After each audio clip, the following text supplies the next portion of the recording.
Should be. Can you hear? No, it's not. Sorry. This is the January full board meeting of Community Board 7.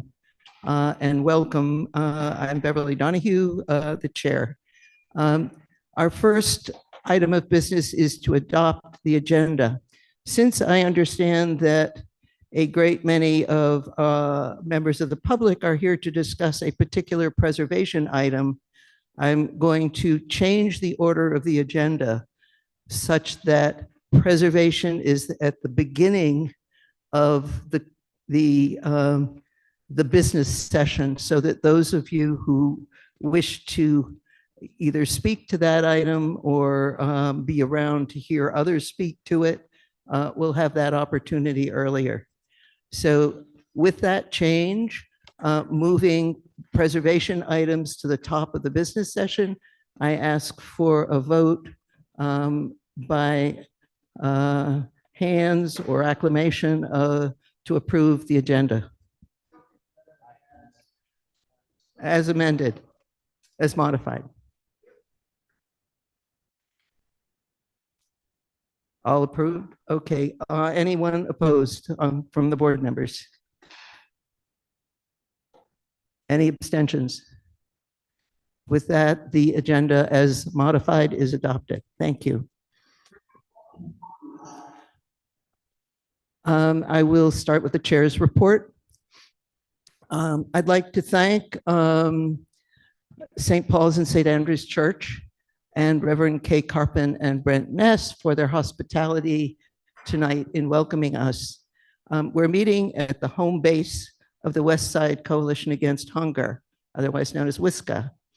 25% of the residents in Community District 7 are food insecure. New York City's measure of food insecurity is the meal gap, the meals missed due to inadequate food budgets.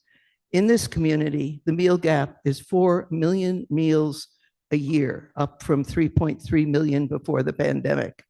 This board has again voted food insecurity as one of the top 3 issues confronting our community. We would like to underscore that commitment tonight in this space where WISCA was founded in 1979. Those board members attending remotely due to extraordinary circumstances, I'm required by law to list Linda Alexander, Ben Wu, Miranda Goodwin-Rabb, and Sonia Garcia are out because of illness, and I think that's it. I'd like to report that 2 board members have resigned from the board in the last month due to the press of work-related commitments. So Irena Stennett and Anthony Thomas have both resigned. I want to thank them both for their service to the community and to this board. They'll both be missed. George Murillo has been removed from the board by the borough president for non-attendance in addition. As many of you know, the steering committee voted unanimously on December 19th to combine the Housing and Land Use Committees. Going forward, the Housing and Land Use Committee will meet on the 3rd Wednesday of the month, which was the date that Land Use formerly met. I look forward to seeing what results this more unified approach to affordable housing can bring. Finally, Doug Kleiman, our vice chair, in his role as public safety coordinator, has gathered data on the President's Council and Build-A-Block meetings held in our district. We will be sending out a sign-up sheet to board members asking those willing to attend and report out on issues raised to please sign up. We'll also be asking the NYPD and other public safety agencies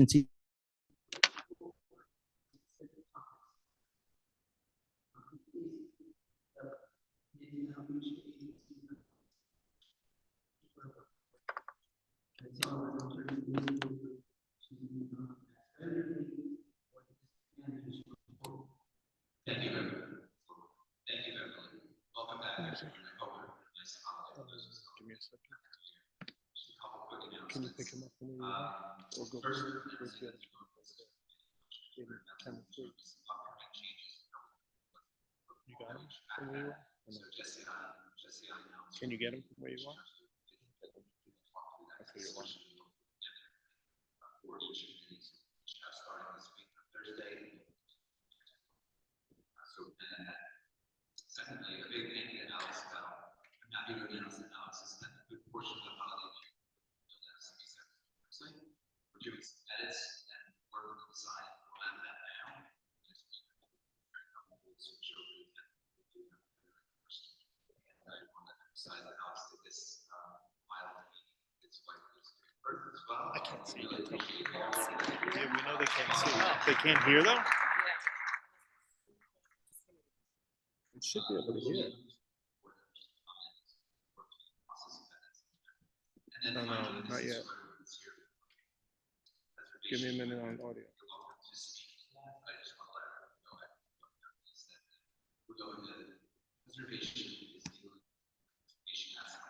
Why won't let me start video? Discuss the use of the building. We're going to hold another so we can discuss specifically those uses of shelter and then we're going to come to that piece. Stay tuned for That's why. It's going to be this upcoming month, but DSS is going to come before us and kind of give us the whole spiel about that. And I will hand it back over to Beverly. Thank you. We would like to open the community session now for comment by members of the public. Sue Peters. Oh, I'm sorry. First, let me do one thing first. We need to approve last month's minutes. Thank you. Second, good. All in favor, let's just do hands. All opposed? Any abstentions? Motion carries. Oh, okay. Fine. And now we will turn to the community session. Would Sue you, Peters. who will be letting us know who's next? Okay, thank you. You have, please limit your remarks, everyone who speaks, to 2 minutes. Thank you. Is there a clock? Yes, there will be.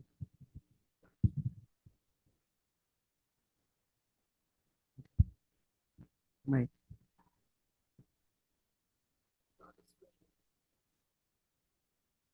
Oh, okay. Okay. Everybody, I put some information about what I'm going to talk about that you can follow up.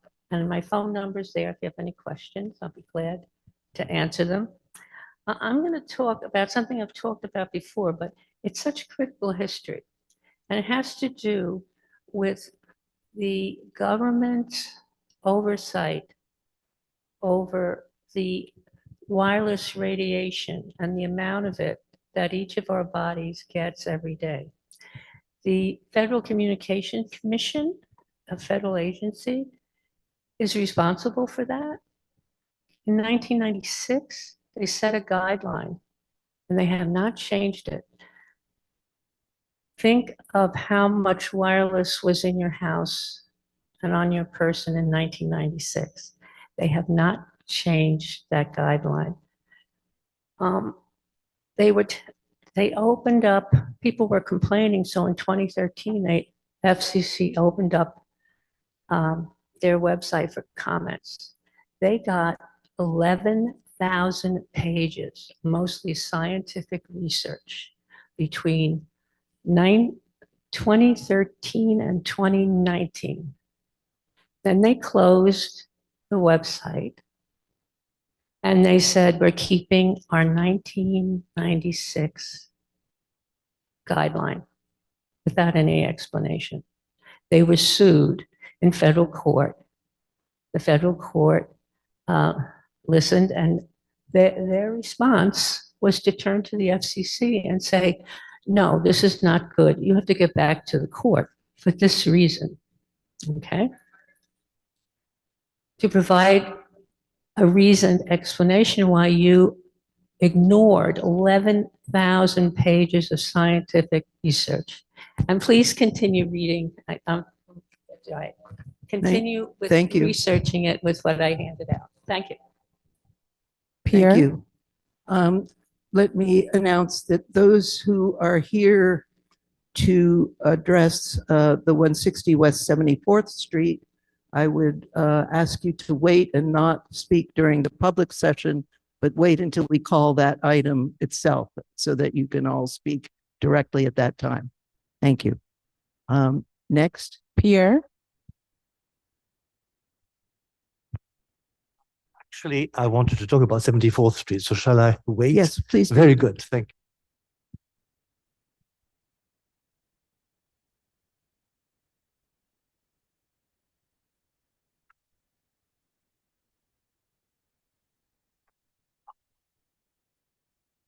Okay, the next person's Jeff.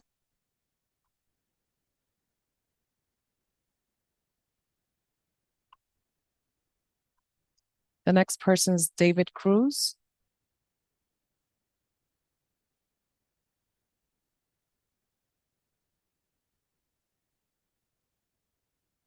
Okay, so we'll move on.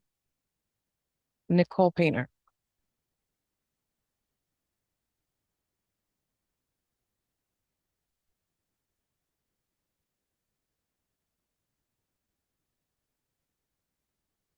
Sorry about that. It was just promoting me. I just wanted to remind everyone or announce that the upcoming public workshops for the recently announced DOT Smart Curbs pilot on the Upper West Side is coming up next Monday, January 8th at PS9 from 6:30 to 8 p.m. And there will be a virtual workshop on Wednesday, January 10th via Zoom. If you want any of this information, you can find it via the DOT website and all of their social media, or you can sign up for the Columbus Avenue Bid newsletter. We'll be sending out all the details first thing tomorrow morning. Our website is columbusavenuebid.org. Anyone that doesn't know, the Smart Curbs pilot is coming to the Upper West Side, and the boundaries of the pilot will be from West 72nd Street to West 86th Street, and from Central Park West to Broadway on the west side. So those are the boundaries of the pilot. And the goal is to look at our curbs in a new way to make sure that we are using space efficiently and to keep everyone safe in the neighborhood. So we would really love everyone's input. The bid is just a partner with DOT. So DOT is running this program. It's not just within the bid areas, but I just wanted to help get the word out that these public workshops are next week. So please reach out if you have any questions. Our phone number is 212-877-2678. Happy to chat or share any information that you may need. Thank you.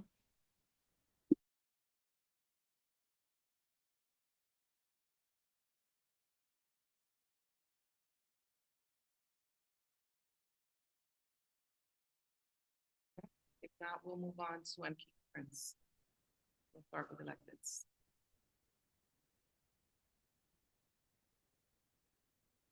And Keith Prince.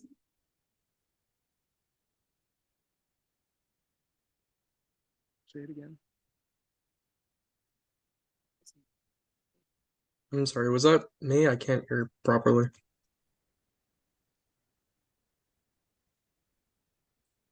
Hello?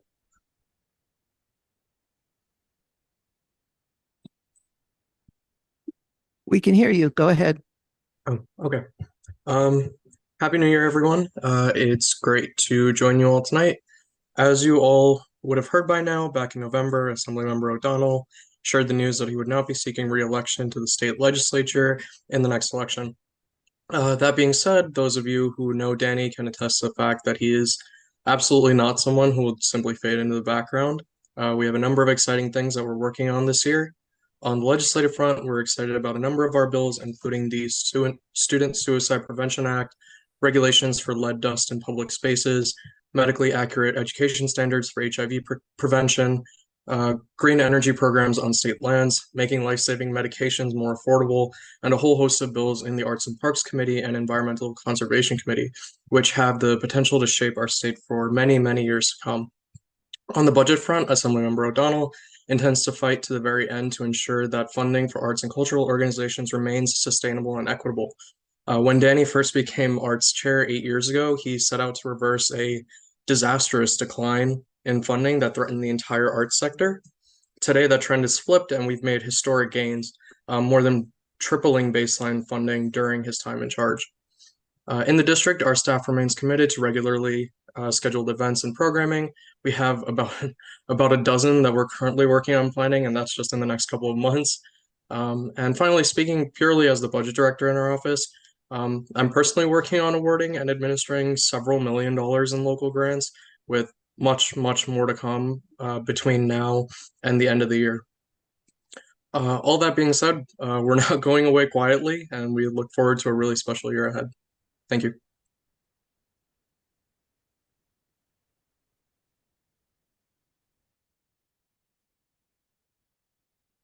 Go back to Odette. Yes, hello. Sorry, I didn't hear my name called before. I'm Odette Wilkins, and I'm President and General Counsel of Wired Broadband, and we are working to advocate for safe technology and safer telecommunications. Can't really hear you very well. Could you speak up? Oh, yes. We are advocating for safer telecommunications for New York City residents. Can you hear me better now? Can you hear me now? Can you hear me? Can I get an acknowledgement? Okay, thank you. Thank you so much. All right, so I just want to say that there are 16 community boards that have voted either for disapproval or for a moratorium on the 5G towers for a number of reasons, which include the fact that there is not a safe fall zone between the towers and where they're going to be placed. They can be placed just feet away from people's homes.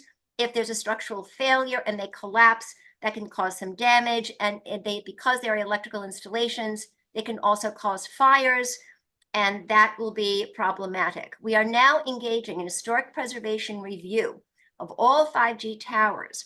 The FCC found that City Bridge had not complied with federal law and had not done the historic preservation review that was required. And so now it is underway. And right now you have, I believe, 3 properties: 715 Columbus, 741 Columbus, and 2800 Broadway.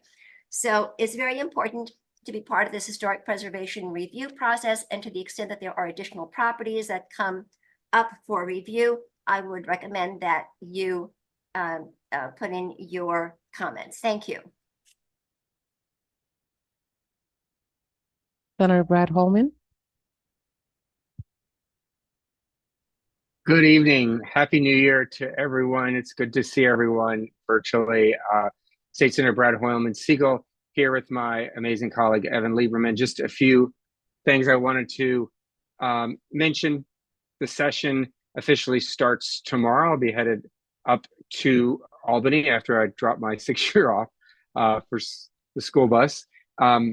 And wanted to tell you a few end of session victories that we were able to achieve.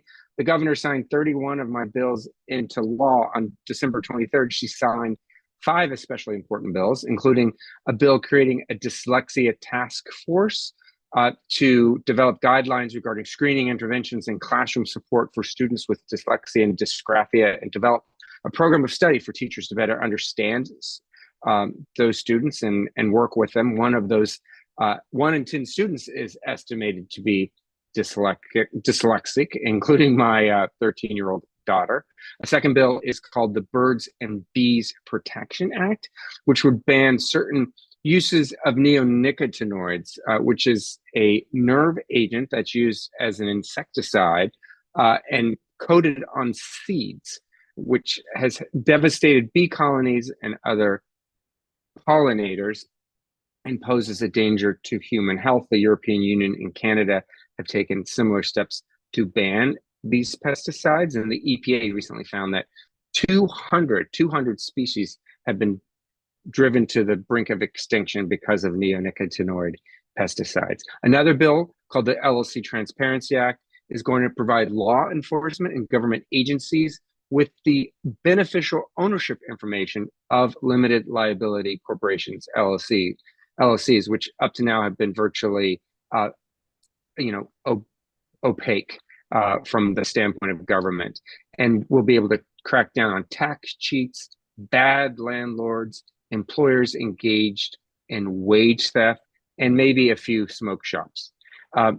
Third, my legislation increasing the number of judges was passed. So it's going to bring more judges into New York's family, civil, and Supreme Courts and help to alleviate the unjust backlogs and delays that plague our system and have a disproportionate impact on lower income New Yorkers. Despite these victories, the governor did veto one of my bills called the Grieving Families Act, would have modernized New York's 175-year-old wrongful death statute. That statute supposed to provide relief to families who have lost loved ones due to the incompetence, malfeasance of others. James W. Polk was president when that statute was written. We need to update it. We'll be back again to try to pass it and get it to the governor's desk for signature. I see the big red stop sign, so I'll end there. Again, good to see everyone. Eric Cuello.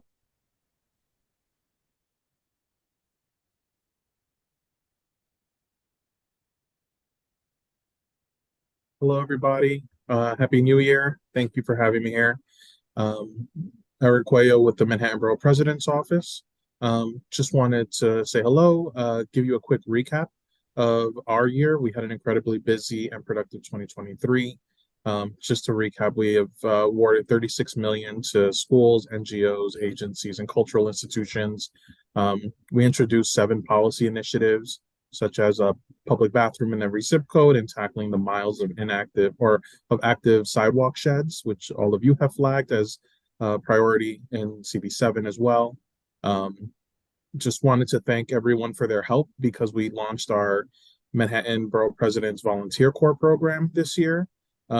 So we have had folks assisting us on community cleanups, composting initiatives, and neighborhood events across the borough. So if you are interested in volunteering with our office and our volunteer corps, you can get more information on our website, manhattanbp.nyc.gov. Speaking, as I mentioned, we have awarded a number of different allocations this past year. We just hosted a budget webinar, which was assisting folks who are looking for information for this upcoming cycle. So if you are affiliated with a nonprofit or association or know someone who is looking to apply for funds, our webinars are now available on our website under the budget and funding tab. And then finally, the borough president released a plan titled Breaking the Cycle, a new push to improve mental health care for homeless New Yorkers. We're calling for more treatment teams and psychiatric beds in the borough to address the city's mental health crisis. So again, expanding the number of long-term psychiatric beds, initiatives to address the severe shortage of clinical staff in behavioral health, expansion of community-based and peer-led programs, doubling the intensive mobile treatment teams for street outreach and more. If you want to read this plan, you can do that under initiatives on our website. Again, it's called Breaking the Cycle, and I hope everyone has a good evening. Thank you. Thank you, Eric. Hannah. Hi, everyone. I'm Hannah from Congressman Jerry Nather's office. Congress goes back to session next week, so I'll have more legislative updates next month, but I wanted just to mention 2 things. So starting today, all 3 major insulin manufacturers, which are Sanofi, Novo Nordisk, and Eli Lilly, are offering $35 a month caps or savings program to only pay $35 for all out-of-pocket costs for insulin. They're also cutting list prices for many of their insulin products by up, I think, 70% or over. This would not have been possible without the Democrats acted to cap the price of insulin in the Inflation Reduction Act. And so it was implemented today. If you have any questions about getting your medication through Medicare, just make sure to call our office. The other thing I wanted to know is after months of backlogs, the passport services have announced a return to normal wait times for application processing. So routine service will now take about 6 to 8 weeks, and expedited service will take about 2 to 3 weeks. So if you're concerned about renewing your passport because of the time, now is a good time to do it. So you can feel free to contact our office with any federal questions at 212-367-7350, or you can reach out to me with any community concerns. It's a pleasure to see you, and enjoy the rest of your meeting. Take care. Julia Manza. Hi, everyone. My name is Julia Mayanza. I work for the Manhattan District Attorney's Office. Happy New Year. I'm glad to be with you tonight. Just a few announcements from our office today. I was glad to hear the Borough President's Office talk about some of their great mental health initiatives. We announced $3 million that were granted to the Fortune Society, an organization that largely facilitates some reentry services. They're going to have a court-based navigator in every one of our court parts, which are going to connect people who are arraigned in our Manhattan courts to services, kind of people who have been involved in incarceration system, who are going to ask them what it is that they need, whether that be food, that be housing, or longer term support. And this is something that we hope will address some underlying conditions, the mental health crisis we're seeing in the city, people struggling with substance abuse that can drive criminal activity. So the hope is to reduce recidivism and make sure New Yorkers are connected to the services that they need. I also wanted to announce our high school summer internship program application is about to open on January 5th. It's a great opportunity for young people who go to high school in Manhattan or who live in Manhattan. 5 weeks paid over the summer for kids to learn more about the criminal justice system, more about law, criminal justice, public safety. And should you have any questions about that or anything else, as always, please feel free to reach out to me. My email is manzaj@danny.nyc.gov. And otherwise, have a great rest of your meeting. Jack.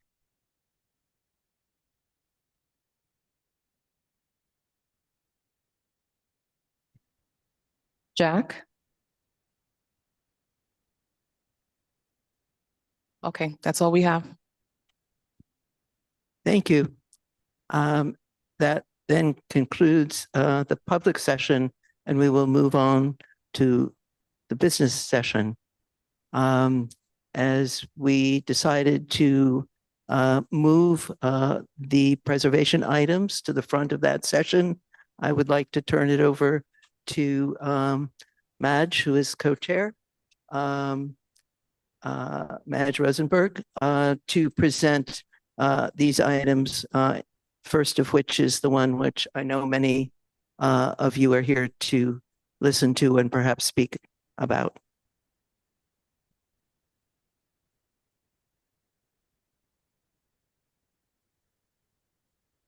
Madge, do you want to move out and speak there, or would you rather have a microphone?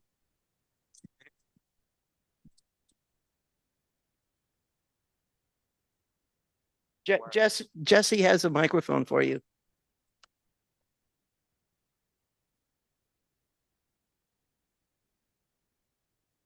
Can you hear me?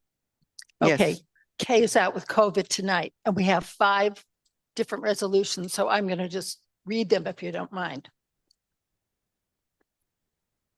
The first one is 160 West 74th Street. The Department of Social Services approached the 127-year-old Volunteers of America to provide services for 146 women in the Georgian Revival Building in the Historic District. The building has always been a school.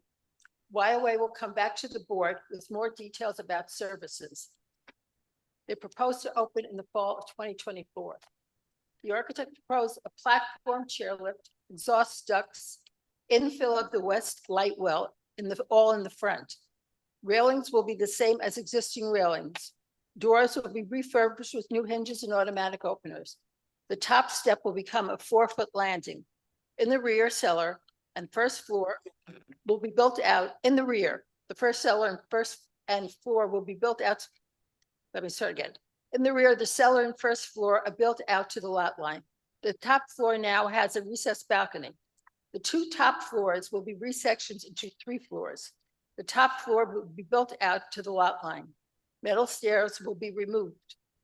The rooftop will be only for mechanicals and service, not for play. Stair and elevator bulkheads will be visible only from far east toward Columbus Avenue and not at all from Amsterdam. Closer. Bulkheads will be clad in stucco. The rear facade will have new lights. The Preservation Committee recommended approval of the renovations and additions as appropriate to the building in the district. It was approved 4-1 to 1. One abstention and one no. Thank you. I understand there are a number of people who wish to speak to this item. I would ask that you not get too deeply involved in the programmatic side, because we will be having at our Health and Human Services Committee in the next several months a full-scale discussion on that basis. But this is really more focused on the building itself and the work that we understand needs to be done, and whether or not that meets preservation criteria. So are there those who wish to Could see from the. Can I just speak to that? add, Beverly, first from the pictures, you can see the addition in the rear. It's just going to go straight up, and in the front, you'll see where the chairlift will rise and go onto that new 4-foot area way in front of platform in front of the door. Oh, sorry. Can everybody see the pictures? No. What to do? But what can we do about that? Can we turn? We should turn the screen around. No. Oh, What? right back there. In the Oh, corner. right Can there. you see that one in the corner? At the picture, you can see them over there. And this really is more about the physical building than any programmatics. Is there any questions about that? Anybody in the committee or the board want to talk? Sir. You want to come up to the microphone, please?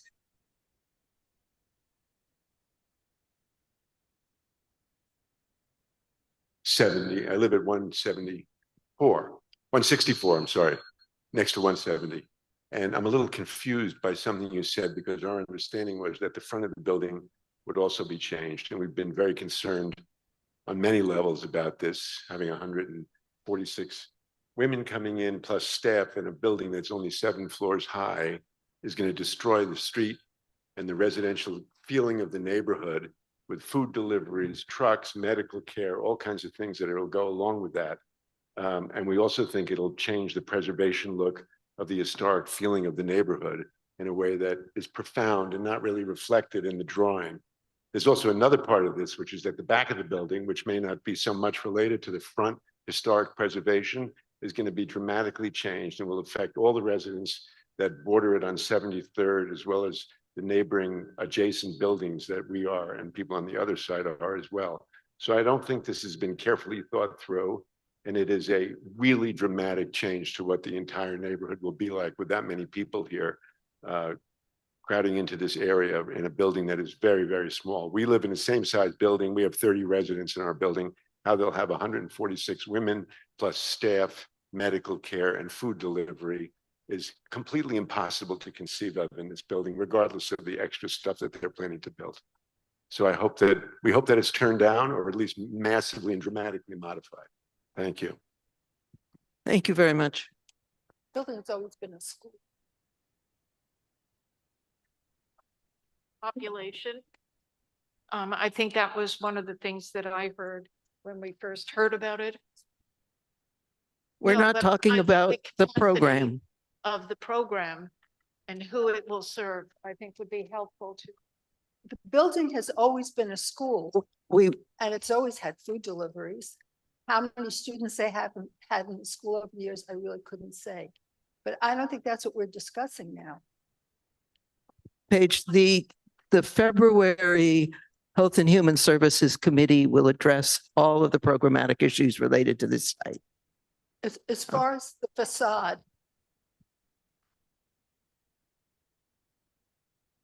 146 women. 146 women.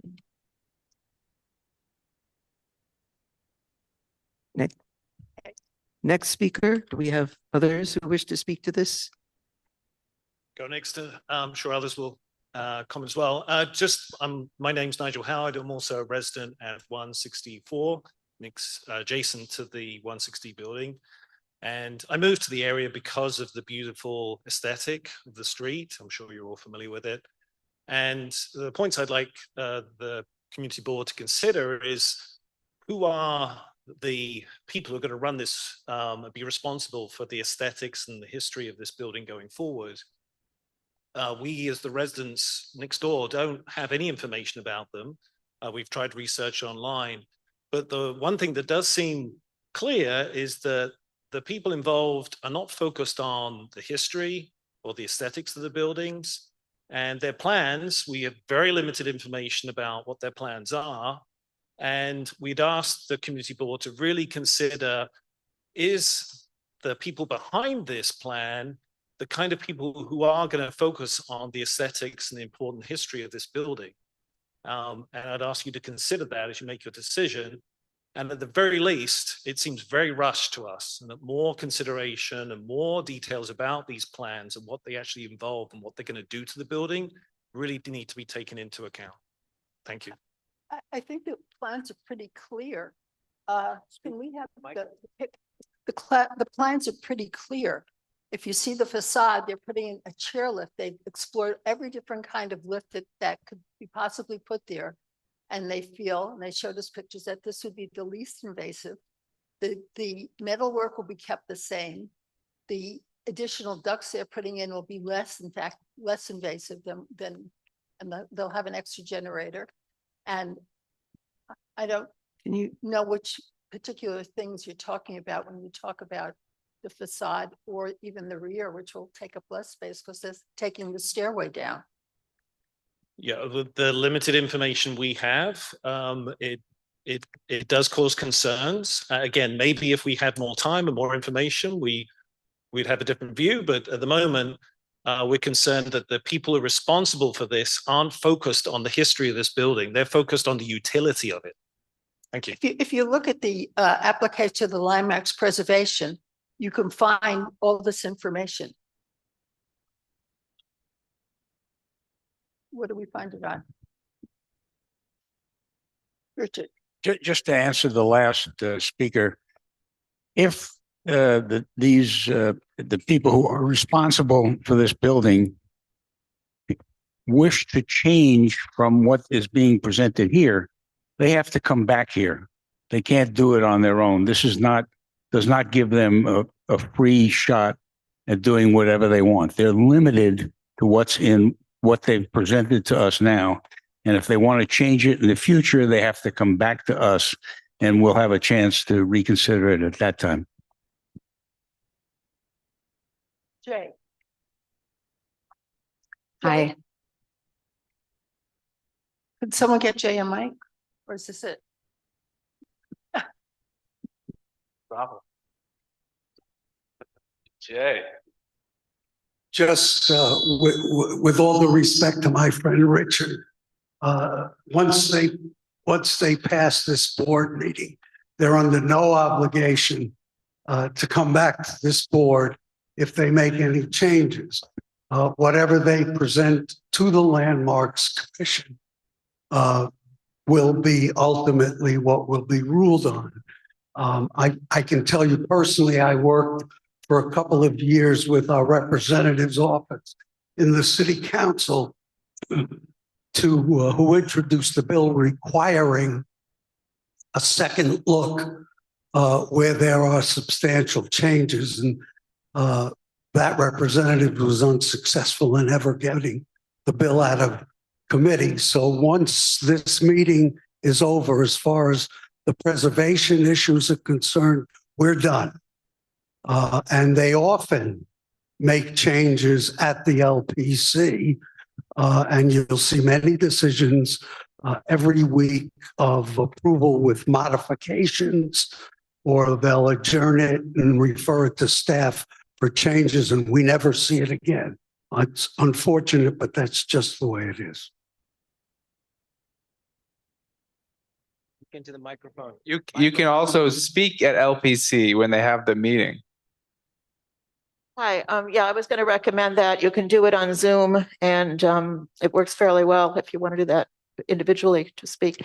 I'm on the Preservation Committee, but I had to miss the meeting on this because I had to go to California for a family funeral. So I'm seeing it for the first time. And Madge, can you show again, you just briefly, it flashed on the screen, the rear. I've heard, I think we may hear from other members of the public and we'll make our decision after we hear everybody. My instinct is the stuff that's proposed for the front is probably okay, but I'm a lot more troubled by what I think is being proposed for the rear. And I think it would help all of us if we could get a better look at that.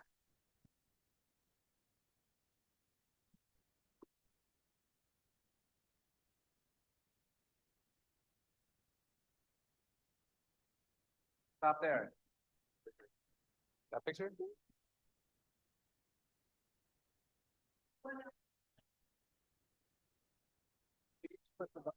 The one on the left is existing and the one on the right is proposed.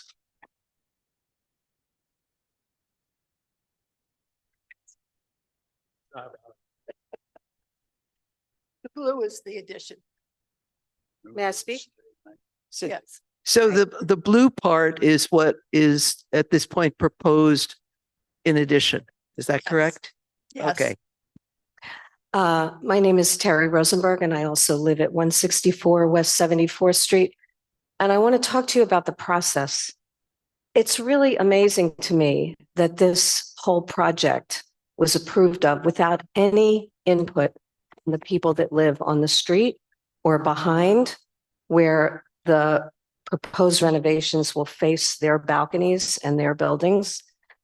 And I'm very troubled by the last gentleman who said that once you approve it, they could make modifications and wouldn't have to come back to the board. If you know the street is very small. It's already crowded when cars are double parked. There is this building, which was the Calhoun School, and housed students, started at 9 a.m. and ended at 2 p.m. It was a very different venue and a very different idea of what the building was being used for. I personally am concerned about the back because I face the back.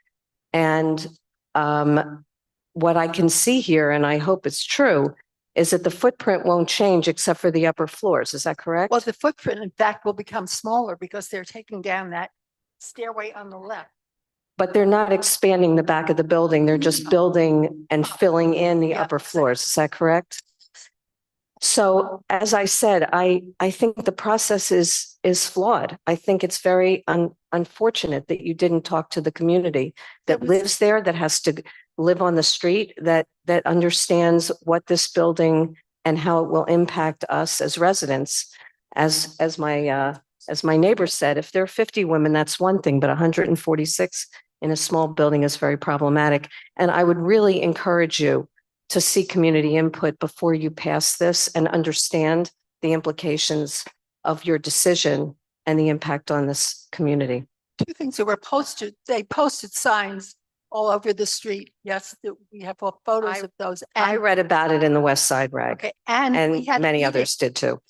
The committee meeting that voted on this was on, I think it was December 14th or 12th. Well, then there was very poor communication, very poor communication.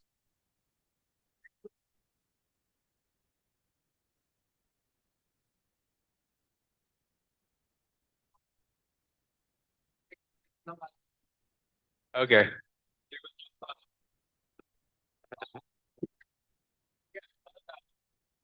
Okay, no one can hear. If you want to go up, you can go 2 minutes.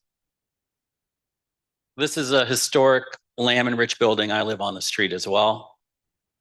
Filling in the light well in the front is going to change the historic nature. It's a moat. It was supposed to be designed as a moat. And filling in the light well is a significant change to the front of the building.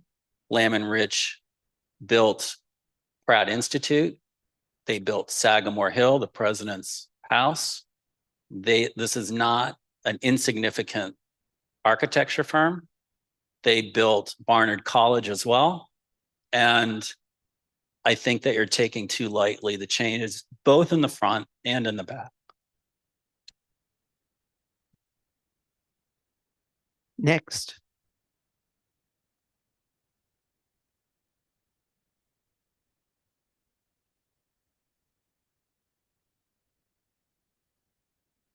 Madge, I'm wondering if you could clarify one thing to help me anyway. I thought when you did your description, you said that at the cellar level and the lowest ground level, first floor, were going to be expanded to the rear lot line. The pictures don't look different. Did I misunderstand that? Okay. Thought you said it. Oh, wait. Where it looks like a balcony now, it's going to be built out to the edge of that. And those top floors are going to, the top 2 floors are going to be made into 3 floors. That's not going to be affected.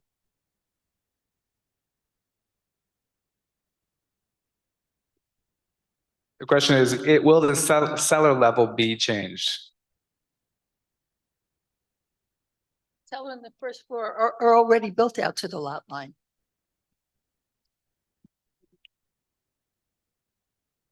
Yeah. It means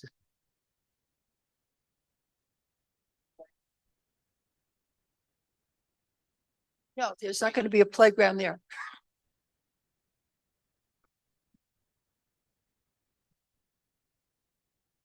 Can I see the front again, please?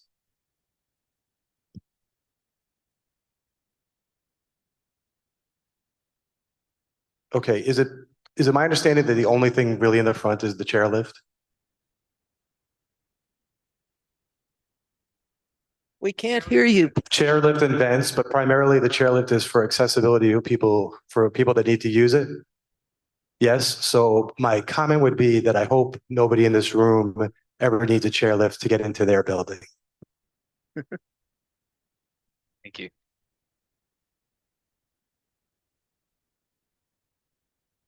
Any other? I just wanted to clarify, this vote that we will be taking this evening is advisory. The folks who make the decision are the Landmarks Preservation Commission. And once something is presented to them and voted on, they can't change it. So that is really the place the buck stops. And we welcome hearing your concerns tonight, but please do not think that this is any kind of dispositive decision. It is essentially advisory. Thank you.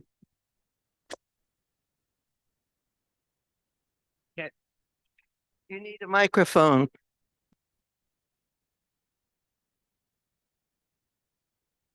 I look out on the back and there's a very large playground that little kids were playing on for the Calhoun school.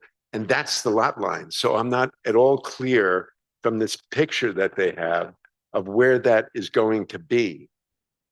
It may extend way beyond what it looks like there. And this may be really not a fair rendition of this.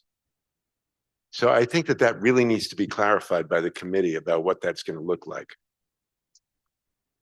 According to the rendition, that part is not, that's already at the lot line. That's not going to be out any farther. The work in the back. It's not clear where the lot line is because the playground is further out than the rest of the building. Does that mean that they could ostensibly fill in the courtyard and the playground and build 4 more, out 20 more feet? And if That's not part of this at all. Well, but you just said that they could make modifications after. I'm sorry, could you? And I just have one other question about this committee. If you were to disapprove this, would that have an influence? I know you're advisory, but then what is your capacity to influence the historic preservation's decision? Well, will they listen? I mean, is it worth? Discuss it at a hearing at Landmarks, and you can testify again there. Sometimes they listen and sometimes not. It's in written testimony for Richard. Can we?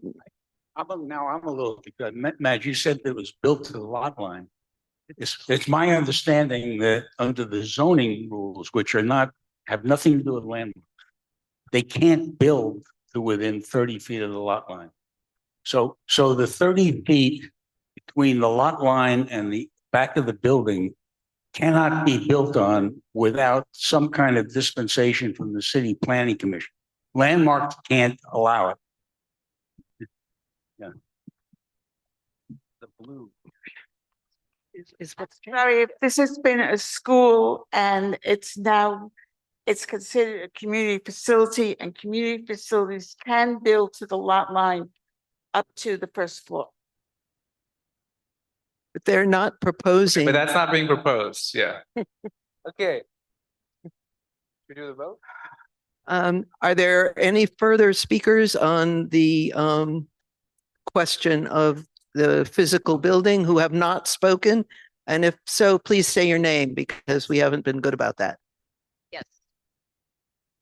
Lisa Rochelle, I just want to clarify, can you tell the folks who are here where is the meeting that you're saying that we can all go to the LPC? Is that the meeting that's happening on Tuesday the 9th at 9:30 in the morning?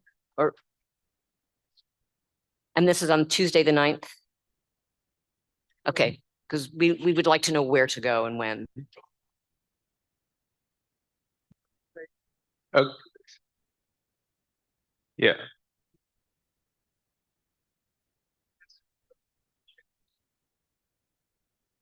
Thank you. People at home can hear him. And forgive me, but I don't think any of us are clear about the lack of community input. What are there rules and regulations about that? Is there protocol that was not followed, that none of the residents on the block ever saw a notice, a poster, a flyer? Can I just speak on that? We did receive postings from the applicant. They sent a list of several pictures that were placed up. It was sent on our newsletter with community happenings. So whoever is not signed up to the newsletter, I highly suggest you sign up to the newsletter to be in the know of what's going on in the Upper West Side, as well as it was posted on our website. I don't know what newsletter you're talking about or what website you're talking about. Community Board 7's website. So there's no responsibility for the board to reach out to the public. Is that what you're saying? That we have to go to a website, we have to The posting is the outreach. And there was a meeting, this was December, in November as well. I knew nothing about this meeting and none of my neighbors did. There may be some people did, but there certainly was no public display citing such a meeting. It is a public. Okay, well. Hey, now actually, I have to go look. can I interject here for a second? It's Max Vandervliet. I'm district manager here. I can provide just a little bit of clarification. That's correct. We actually do provide a lot of notice. We go above and beyond and provide more notice than most community boards do. As Jesse said, we have it in our newsletter, and I know not everybody in the district follows their newsletter, but I encourage you to do so. We also have it on our website, and we meet all of the criteria for posting it well in advance. In addition, LPC posts it too, and I think Jesse said that.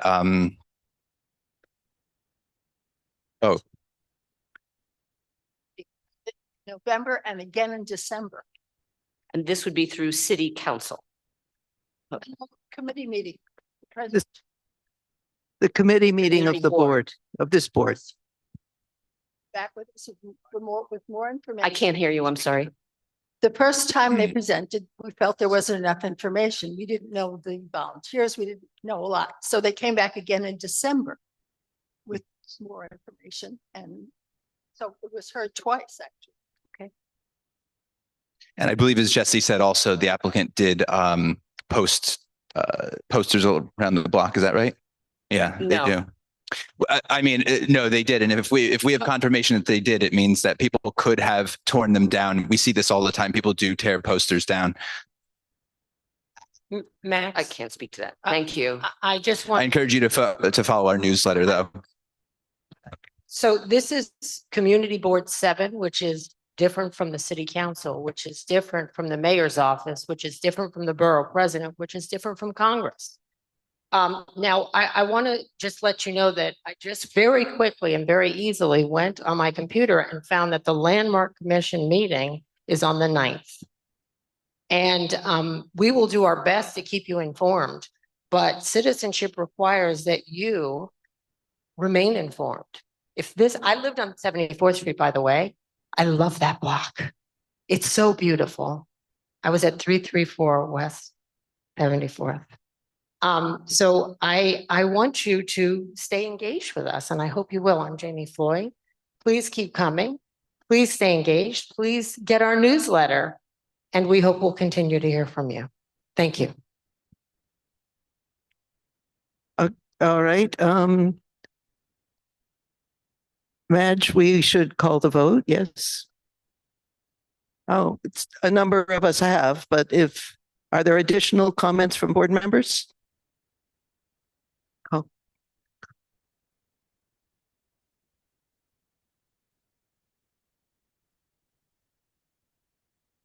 The question was, where can we see the pictures? The photos are on the blog, and we can follow up later. Just send us an email to mno7@cb.nyc.gov, and we'll be happy to share the presentation and also share the postings. Do you need that repeated? Did you want to say something, sir? Hi, my name is Jeff, and I live in 150 West 74th. I just want you guys to just really understand, like, I work in media, and I also am part of a text chain with about 25 other residents of that building. Not a single one of us had any idea what was going on until the West Side Rag published an article about it. I know you're claiming that posters may or may not have been put up. We're pretty observant people, and that not a single one of us have any idea. Common sense is when something so dramatic is happening, that the community who actually lives there, including that woman who referenced herself that she lived on 74th Street, she's kind of putting it on us. But it was so easy to find out, then how come it seemingly not a single person back here had any clue, unless they had part of this newsletter that some of us are part of, but something so big of a changing of a school into a radical development is very, very different than, and half of you right now are looking at your phones while I'm speaking to you. Anyway, I appreciate your time, and I understand where it's coming from. Please do understand that the community did not know about this, most of us, until it showed up online. That's when we really, truly found out about it. If I could just add real quick, my name is William. I sit on CB7. I'm a board member myself. And I hear you. I understand the frustration with this. I live in the Upper West Side. I've been living here my entire life for nearly 40 years, coming up 40 years.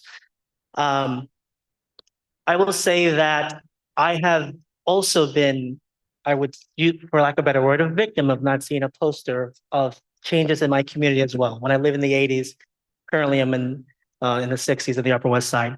I would say that I think what may have happened is that, these are just little flyers that go on the street posts. And it's very possible that it may have been overlooked with our lost and missing people during the war. And so I'm wondering if that's what may have happened, that with all these lost posters that people put of their family members, in addition to our community board meetings, that may have missed that. So I would like to just open up to us as a community board to think of new ways to do public postings that will allow us to have both community sessions and allowing our community to share important information about their family. So I just wanted to add that point as well. Thank you. Are we ready to vote? Thank you, William. I just wanted to say, first of all, it sounds like there are multiple issues going on here today. I want to remind everybody that what is germane, what is within the purview of this vote is regarding the Landmark Preservation Commission and the aesthetics of the building as it relates to the landmark district. This has nothing to do with the use of the building, although some could argue that it is related. This is specifically about a LPC issue. I also want to remind everybody, and I do encourage everybody to continue to come to our meetings. All of our meetings are on YouTube. You can go back to the last couple of meetings we had at this preservation committee, and you can see the entire presentation and all the Q&A.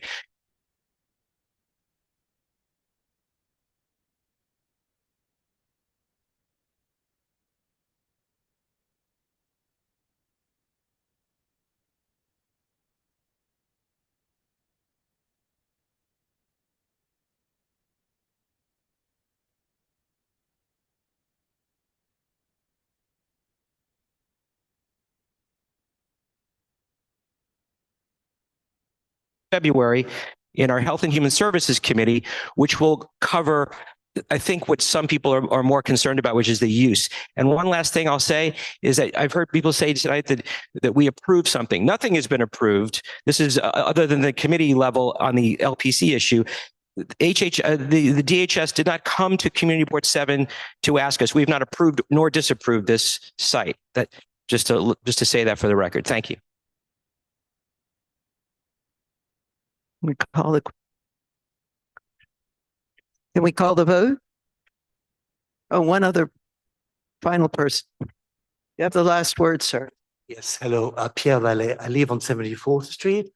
And again, I am the witness of a lack of communication from CB7. So we know all the time about extension of a bar or license and this and that. We see that all the time, but we haven't seen anything about this particular shelter. The second problem that I wanted to bring out is the antennas, the 5G antennas that was put in front of 170. Again, Verizon, Landmark, no one informed us that there's going to be a 5G tower in front of people or next to people's window.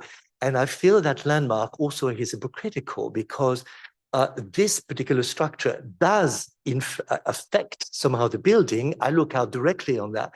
And so where is the Landmark sort of decision on this matter and why aren't we informed? Thank you.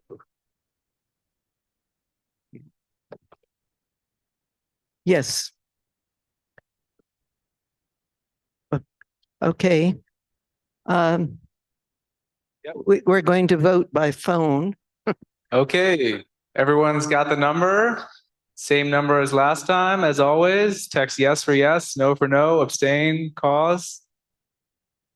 First one of the night, so I'll give you some time. Yes.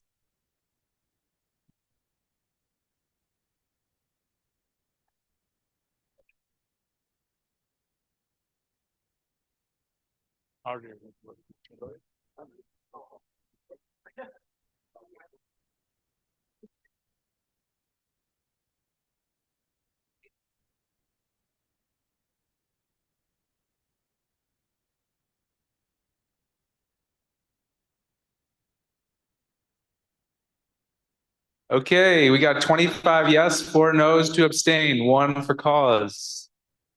Anyone have a few questions? Any issues? Okay. Okay, no? Let's give it a few more seconds. Few people are still voting over here. Yep. I'll give a few more seconds. Few more seconds. Abstain for abstain.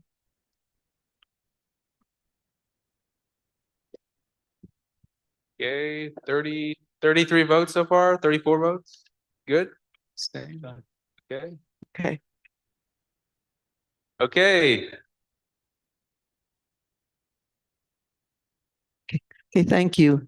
Moving to the next item. Next item is 418 Columbus Avenue at 80th Street, which will do business as Arabica. Application for a certificate of appropriateness for a storefront infill replacement on Columbus Avenue. Can you hold the microphone, please, closer? Window replacements on 80th Street.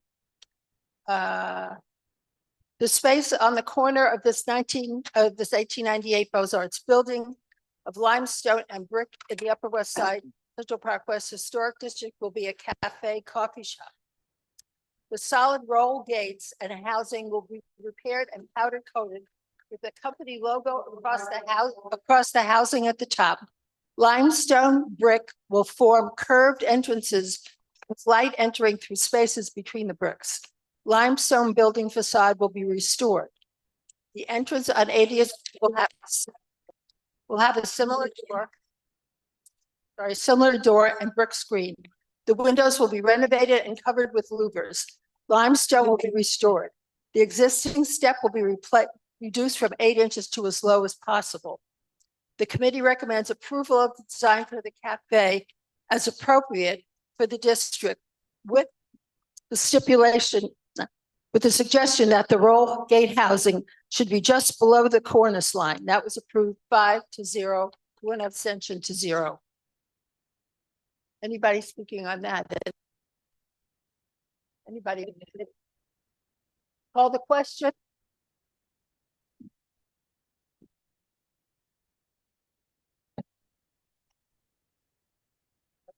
Okay, we should begin to vote by our phones.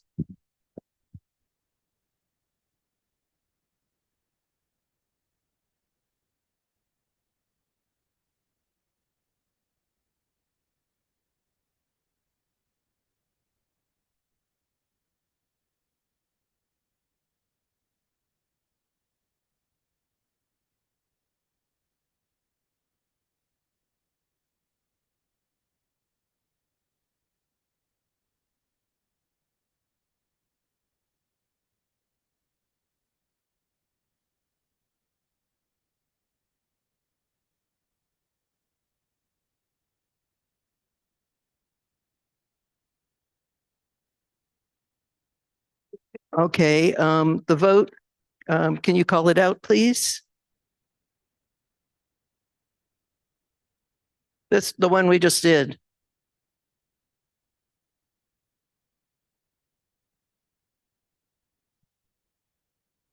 Thank you. Next item. The next item is 420 Amsterdam at 80th Street. The application is to legalize or correct an LBC violation from 2018, the installation of an unenclosed areaway on 80th Street.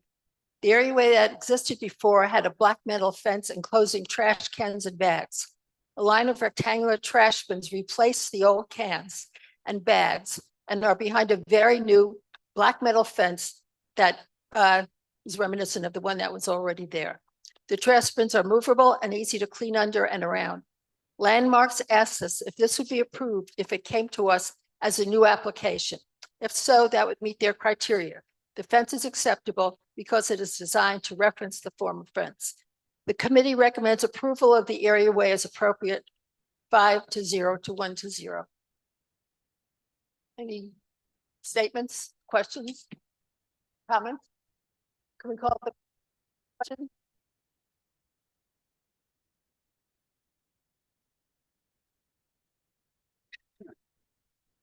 Calling the question. Anybody say?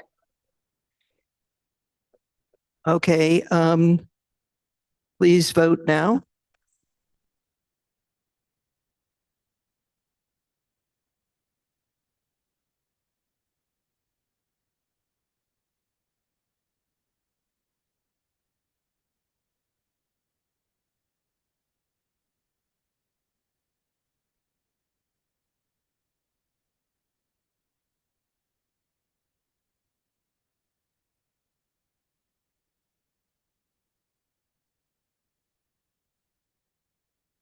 Okay, ready for the next one? Yes. 173-175 Riverside Drive between 89th and 90th Streets, the whole block. The application is to replace current horizontal wood spandrel panels under second floor windows with limestone spandrels under 35 windows. The paint is peeling and the wood is rotting on these windows, on these spandrels. The new limestone will closely match the building cladding. The committee recommends approval of replacement of wood spandrels with limestone as appropriate to the building in the landmark district. Approved 5-0 to 1-0. Comments, questions? We call the question. Please vote now.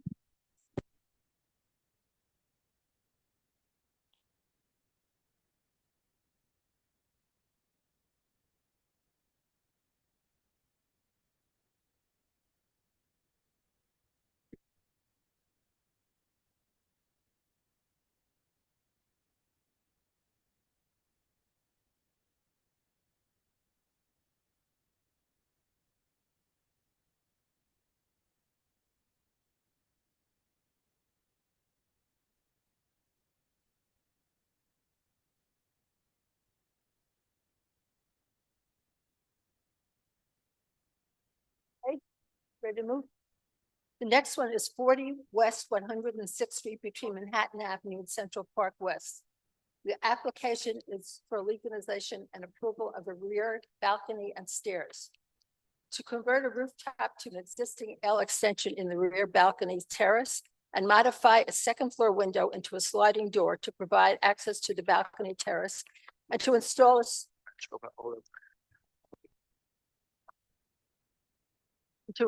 stairway leading to the, and to install a stairway, sorry, I need my light. And to install a stairway right to the rear yard, the balcony terrace on the second floor, which staircase is attached to the main rear facade and then to the east gate of the neighboring building existing extension. There is no picture of existing or proposed rear facades side by side with the to clarify changes. Supports are not visible. The stairway extends 8 feet into the yard and looks very large. The work has been partially done without permits. There's a stock work order. Architects on the committee, Page, Cowley, and Peter Sampson, say that a staircase of this design is illegal because there are too many stairs without a landing. The committee recommends disapproval of appropriateness to the landmark district due to the material and the size of penetration of the stairway into the yard and the material and the construction of the balcony. And that disapproval was approved 5-0 to 1-0. Hi, my name is Elizabeth Kellner. I live at 132 Manhattan Avenue with my husband. We've been there for 46 years. My house is adjacent to 40 West 106th Street. I'm the one who called 311 in the buildings department when I saw this staircase going up and the stop work order was issued. I saw many things going on there. This house was purchased a little over a year ago. As I said, we've lived on the block for 46 years. From 2009 to 2013, my husband and I renovated the house next door, 134 Manhattan Avenue. Gut renovated, full restoration of the exterior, front and back. We did put sliding glass doors. We did put a landing. We did put a staircase, all from the parlor floor. So I'm very cognizant of what you have to do. If anybody wants to see a picture of it, I have it on my phone. It's horrendous looking. I can see it from every window of the rear of my house. I can see it from my backyard. It's dangerous. The rationale for this is his family is going to be on the top 2 floors, and he wants to be able to get from the second floor all the way down. Our houses were designed by CPH Gilbert on our block. There are 17 houses. Only 2 of them have made access to the backyard through something other than the basement, which was the original design. 7 houses, all those staircases go from the parlor floor. None of them go from the high floor. It's a big zigzag. I submitted written comments to the committee, which I believe were read.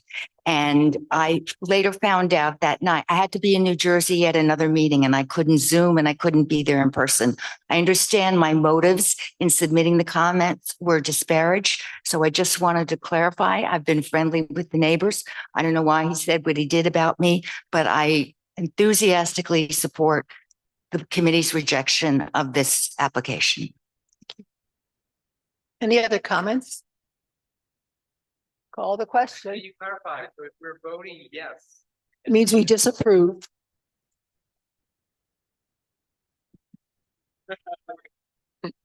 So yes. Madge, you reiterate that. Voting yes is a disapproval for the project.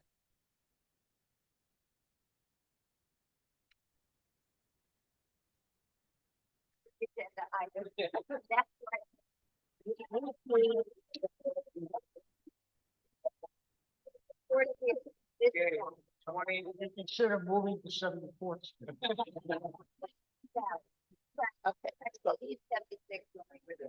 Okay, we got 28 votes. Got a few more seconds. Got it. Got 29. Give me 3 more seconds. 3, 2, 1.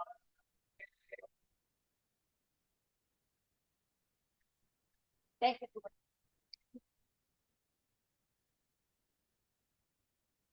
That concludes our items for preservation for this month. And I would like to interrupt the business session so that our assembly member, Linda Rosenthal, can say a few words. Thank you.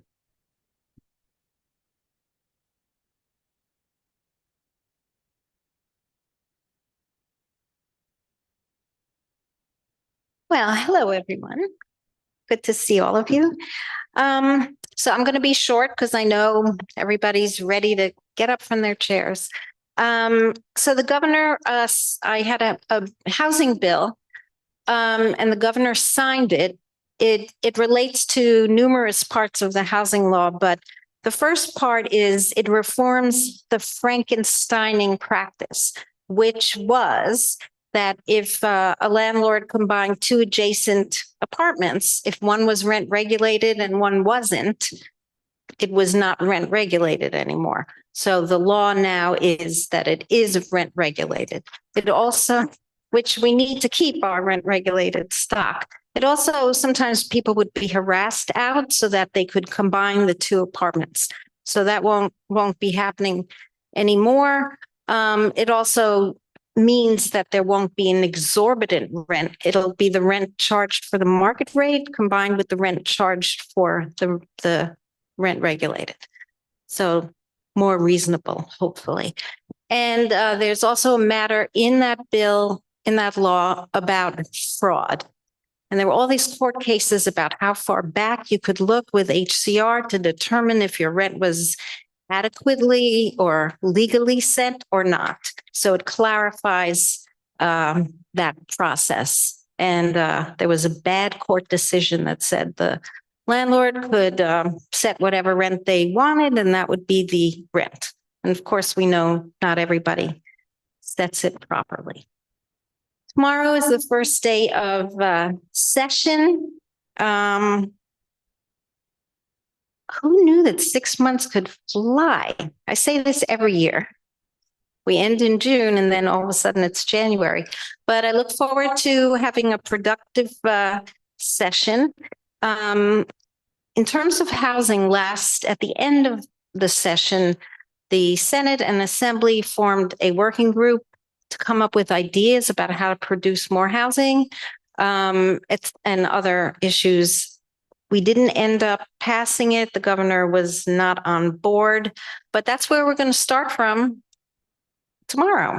And there are plenty of ideas out there. So if anyone has thoughts about producing more housing, any kind of housing, let me know. And I'd be happy to entertain that and discuss it with other people. Certainly there is a housing crisis and we need housing, all kinds of housing built across the state. For example, Syracuse is building this humongous chip plant. Where is anyone going to live? There are not enough places for them to live. That's one example. The governor signed my bill to provide free menstrual products in private schools. I've been talking about this for years, and so slowly we're taking down all the barriers to people accessing menstrual products when they can't afford them. And West 66 Riverside Boulevard, I've been after DOT for some years to put a stoplight. They did a study. The study said they don't need one. I said, do another study. They did another study and said they don't need one. And then someone was hit. So maybe now they will listen, and we're trying to engage them again to put a stoplight on Riverside Boulevard. And my time is up. So it's good to see everybody. Thanks for serving. Thank you, Assembly Member. Moving on to land use. Richard Asche will present one resolution. And Timothy, if I err or say, let me just interrupt. This is part of the mayor's rather extensive effort to amend the zoning resolution to achieve three goals. The first is environmental protection. The second is economic opportunity. And the third is housing opportunity. we approved the environmental protection aspect of it back in June, and we're now being asked to consider the economic opportunity portion. The main thrust of this is through 18 separate amendments to the zoning resolution to make it easier and somewhat more rational for commercial users to find and occupy space in commercial districts. It doesn't change any district lines or anything like that.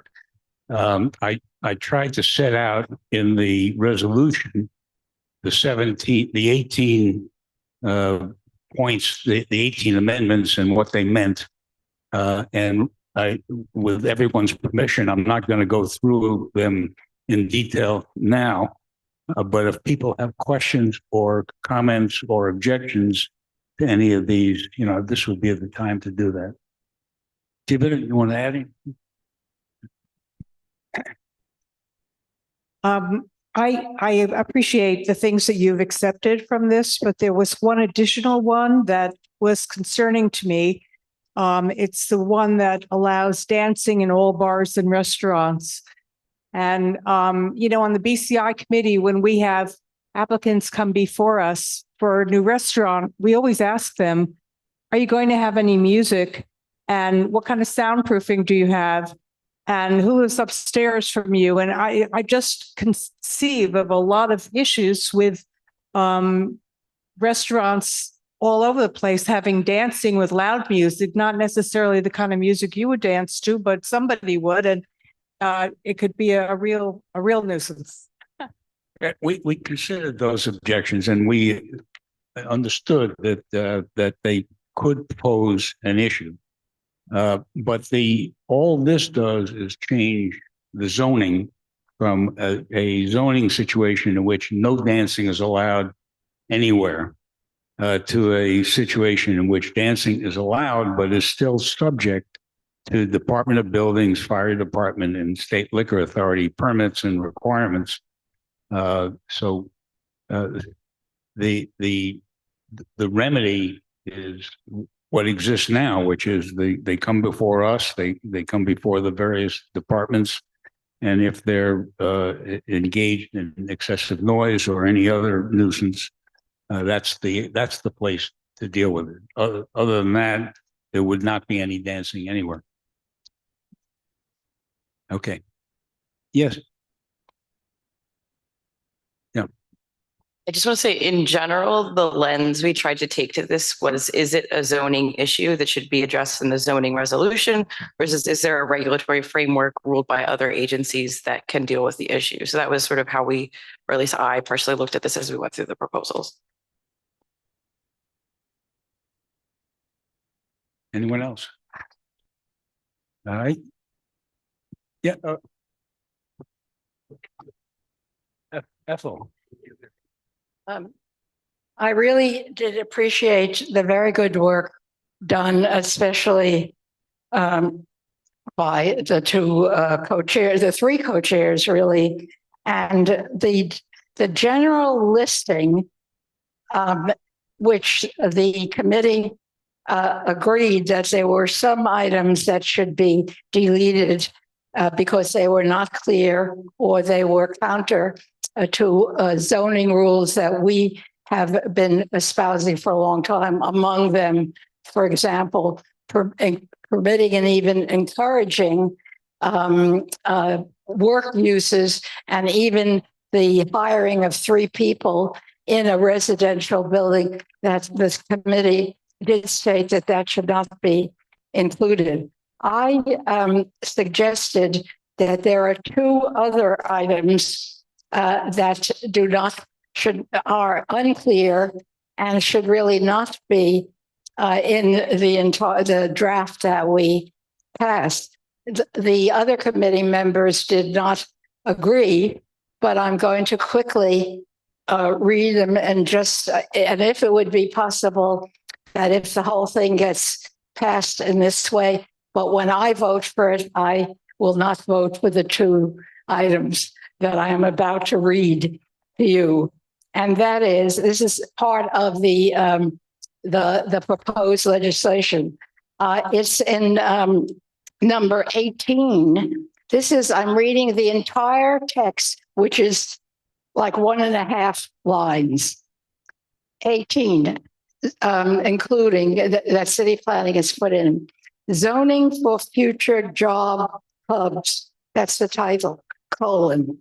The proposed amendment would create zoning districts for permitting labor-intense uses to increase job opportunities. I find that very general goal and sentence so unclear and so vague that I see no reason to vote for it as part of the overall text. One other, another one, a little slightly longer, 3 lines. I would like to see number 12 deleted because I find it unclear. Namely, I read it quickly to you. Design rules to ensure that businesses contribute to their surroundings, period. The proposed amendment would provide for design requirements which would be stricter in this is bad typing, which would be stricter in storefronts facing streets with high pedestrian activity. Such requirements would include, for example, minimum transparency. Personally, I find the wording and the goal of this particular one unclear. I don't understand this. I certainly know that there are provisions and others would like to have in landmark and historic districts certain regulations that in the storefronts that enhance the historic nature of the building. I just find this particular one unclear, and I have no idea why it should be a goal or how it could be enforced. So that's, otherwise, I feel that the committees did terrific work. All the co-chairs did, and I think that this should be passed with only with the reservations and only those 2 that I thought should not be included. I think what we're going to do, Ethel, is to bundle all of the ones that you don't object to and then have separate votes on the ones you object to. Okay, whatever. All right. It's okay. I'll bring Any other questions, comments? Shelley? Oh, all right. Sure. Just for the public's sake and whatever. So the resolution now calls for 3 exceptions to the rules, right? 3, 11, and I'm sorry, I'm missing the 3rd one. All right. So we're taking the vote, unless someone else is making a motion. We're taking the vote on the resolution as proposed with the 3 exceptions to that. Yeah, but we are excluding from the first vote the 2 items that Ethel objects to. So we can have a separate vote so she can register her objection. Oh, you moved. Okay, got it. Understood. Thank you. And the 2 that we are excluding to vote on 12 later. and 18. 12 and 18. Thank you. Jay?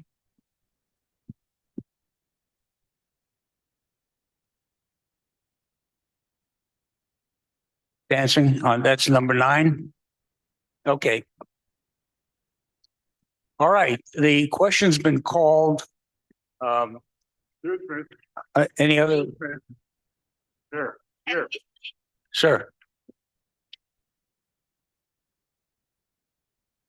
We came with the wish to speak, but we don't know which of the 18 rules you're for and which you're against. So would you be able to say that to the gathering here before you vote so that if we have something to say to? Yeah. Do you have a copy of the resolution? No. Oh, well. Yeah. This lays it out.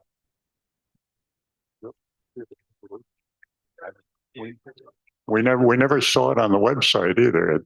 So, yeah, I didn't see.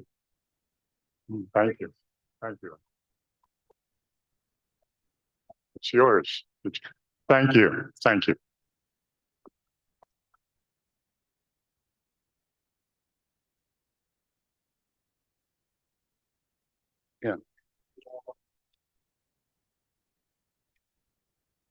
Sir, was there a specific one that you wish to speak to of the 19 that are? We're concerned about how much is proposed at the same time. That's one of our concerns. The other, we're concerned about trying to do away with ULURP in many ways. And another thing is residential protections as far as businesses being inserted into residences. We have objected concerns to about- businesses being inserted into residences more than they are. And This doesn't affect is there any objection to the amount that's being thrown at us for deliberation? There's an existing rule, and we have objected to an expansion of the existing rule with respect to businesses. Right now, No, I don't mean on that specific point. I mean on the amount that has been thrown at all the community boards and communities. Is that an issue before you that you can just say, hey, come on, let's do this intelligently? Okay, I got you. But that's a different issue, I think, from the way you're going about it. It's a different issue. Okay, thank you. Thank you. I'll read it another time. Thank you. We're going to test you on Sir, it If you later. want to keep one, you can have this. Well, it'll do, because And by the way, as with the West 74th Street project, our vote is purely advisory. Sometimes the city takes our advice and sometimes they don't, but there will be a hearing, an official hearing at city planning at a time to be announced. So between now and then, you can study the proposals and make whatever comments you need to make. But thanks for your interest. Although, any other comments? All right, we're voting. Oh, all right. Yep.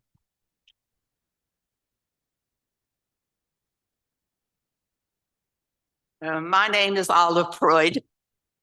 Hello. And I'm the president of the Committee for Environmentally Sound Development. This COY, City of Yes, it is one of the most drastic things that happens in New York. All the community boards are supposed to be talking about it.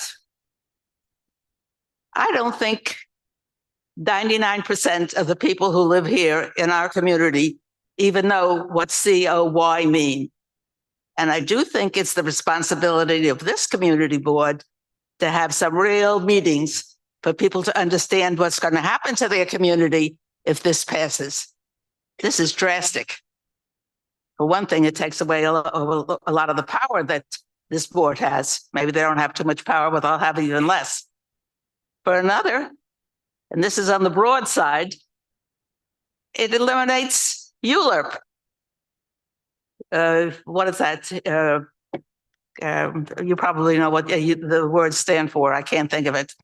But it's the reason it gives the community something to talk about. It gives them a chance to talk about what's happening in the things. And there are terrible things that are going to happen. They're going to have a dentist on the 8th floor of a building and people coming in and out. And you won't even be able to complain. I'm done talking? Oh. I would say I'm not going over 12 different lines here. I'm just saying that I think that this community board has been a little negligent in not alerting everybody. I think it's the worst thing that's going to happen to this city, this whole CEO city of yes. It's yes to the developers. It's making the city more dense, and it's bringing in Coney Island type amusement parks that we can't even say no to. It's not even letting us talk about casinos. It's making a whole different kind of city. And Manhattan is being, it's talking about density. I have got to read this. Density. In Brooklyn, there are 40,000 people per square mile. In Manhattan, there's 75,000 people per square mile. Manhattan on a business days has 170,000 people per square mile. And this city of yes is going to make it much, much worse. Okay. I hope that they take my advice and you have some real meetings.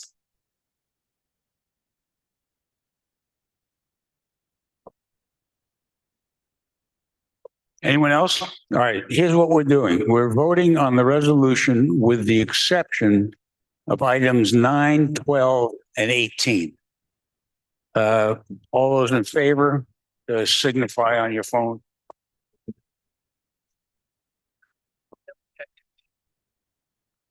Yeah, including the ones which are 3, 5, and 11. Yes.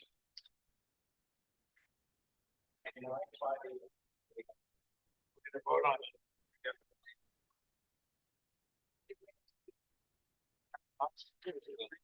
Yep. Yeah, we're doing it right now. Which says landmarks, it should say land use. Yeah.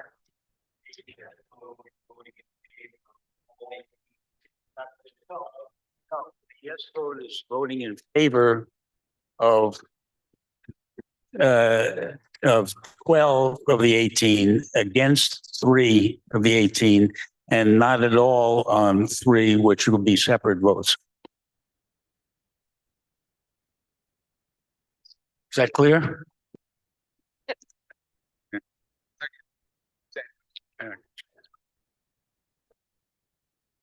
Let's say it one more time. Everyone's a little confused what we're voting on. All right. The resolution, which is on the last page, approves all of the proposed changes with 3 exceptions. And we are deleting from the resolution the approval of items 9, 12, and 18, which will be subject to a separate vote. Is that? Yes, it's 3 separate votes.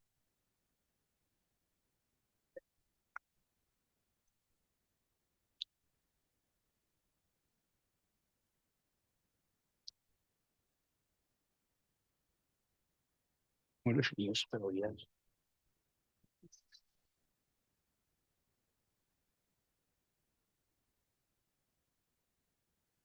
All right.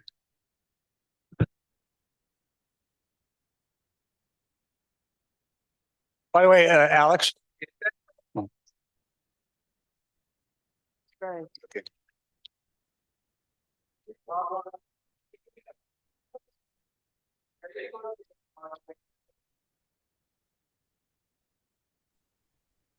Excuse me, are we voting on part 2 yet? No, not yet. Everyone got it?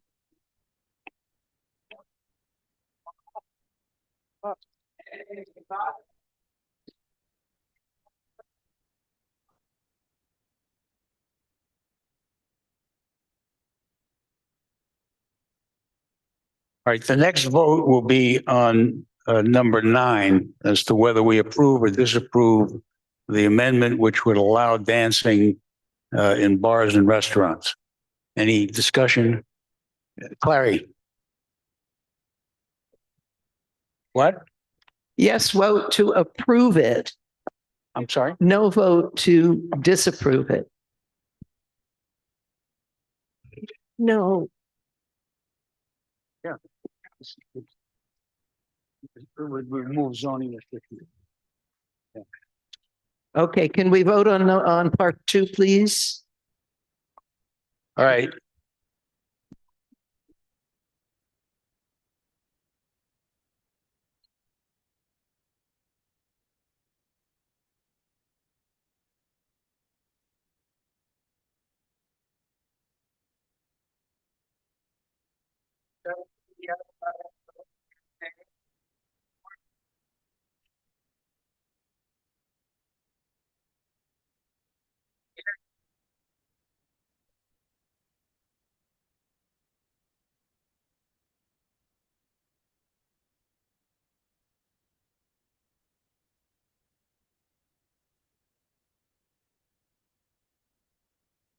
All right.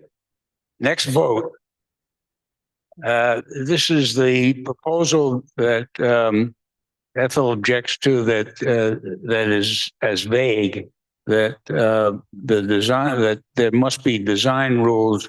There will be design rules to ensure that businesses contribute to their surroundings.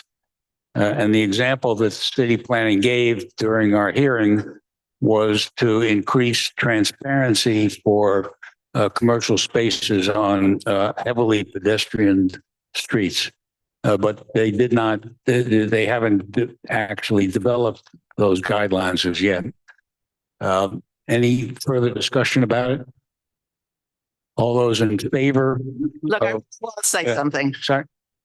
Until we walked into this room, we never saw any of these things that you're talking about. And you're taking a vote on them. Yeah, well, you actually on the table. You did not put it on the computers. I look on the computers all the time. It's on there. Plus, it was the subject of a extensive committee meeting. That you attended. But I went to the meeting. Right. So yeah, but that didn't help. I never knew what he was going to bring up. I mean, we would have had more targeted things to say on each one of them if we had seen what the agenda was.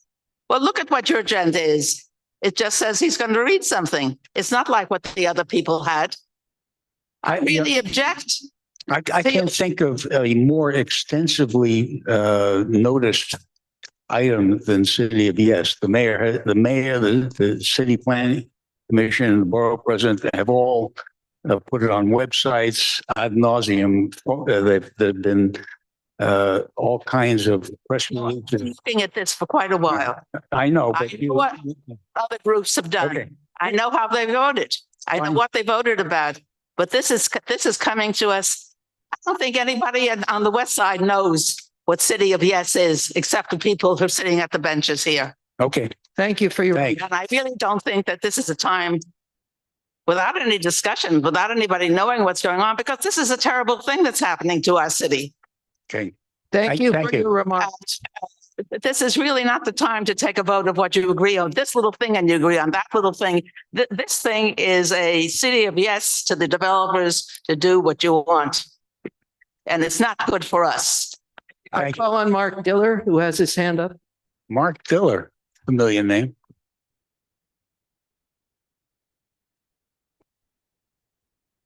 I wanted to make one quick point and one background point. The background point is that I found the committee's resolution to be spot on and focusing in on exactly the right things. I think this is a very anti-housing a series of text amendments, and you've captured that. And I think that's the most significant thing for the Upper West Side. The other thing is that we have absolutely no reason to believe that if we do not vote tonight, that we will have an opportunity at a full board meeting to pass a resolution in time for it to be considered by the City Planning Commission. Therefore, it's move it or lose it time, and I encourage my colleagues to vote. Whichever way you're led to vote, I encourage my colleagues to vote tonight. Thank you. All right. Voting on part 3. Part 3 is contribute to their surroundings. Number 12. Transparency as an example. Right now, we're only doing 12.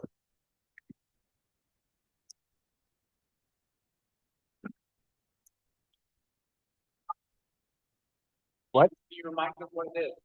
Businesses should contribute to their surroundings. This is such as added transparency.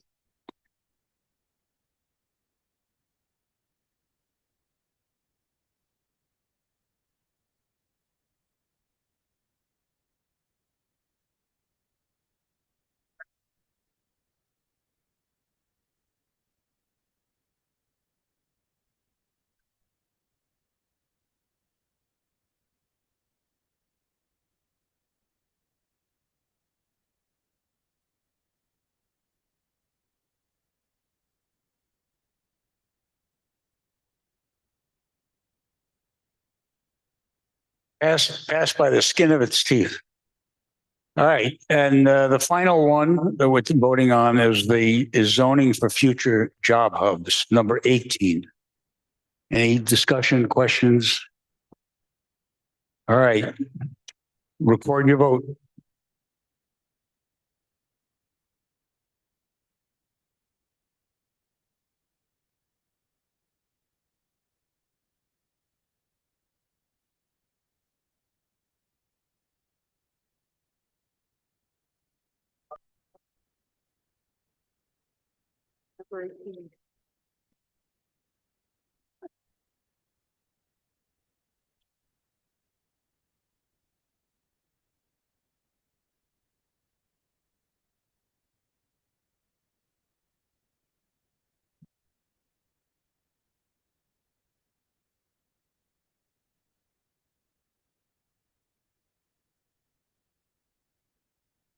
All right, I'm going to propose then, the vote has failed, and Ethel's comments were that this is an insufficiently clear explanation of what they intend. What I would suggest is a substitute vote disapproving number 18 on the ground that it is unclear what is intended by it. No, with the abstains, the 8 counts. Right. All right. So that's the substitute resolution, I guess would be part 5. Everybody understand that? All right. The substitute resolution is to add to the disapprovals, number 18, and to state that the grounds for disapproval are that the proposal is unclear as to what is intended and what the consequences could be. And a vote yes is to disapprove. Motion's been seconded. Any discussion? All right, vote. Vote.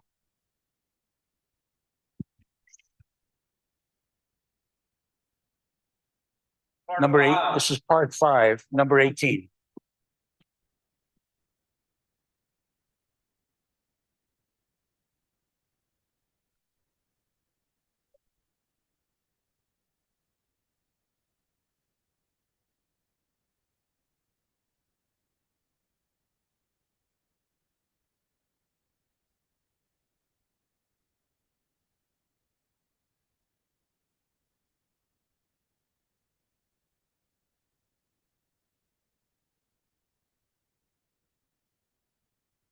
Please finish your voting.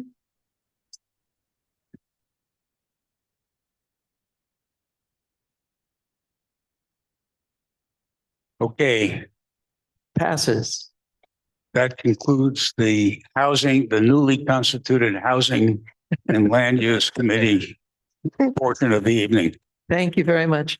I'd again like to interrupt the business session to ask Councilmember Brewer to give us some remarks.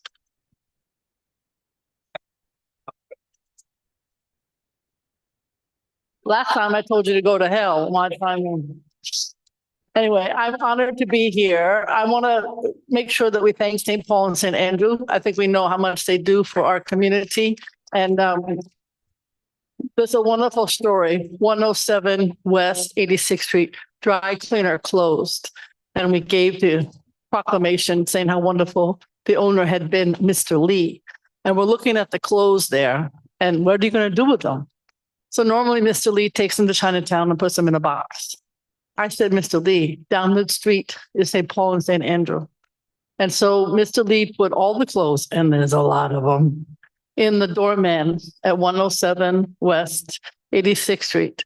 And my friend Gregory lives there. So Gregory and his father are going to drive mounds of dry cleaning here on Sunday. So that's a wonderful New York story. I just thought you'd enjoy it. I also want to thank St. Paul and St. Andrew because there's a clubhouse here that Riverside runs, and the mayor's thinking of cutting it. Another example of insanity. This clubhouse deals with people with mental illness, literally the people that we are all trying to save on the streets. And the mayor wants to cut them all across the city.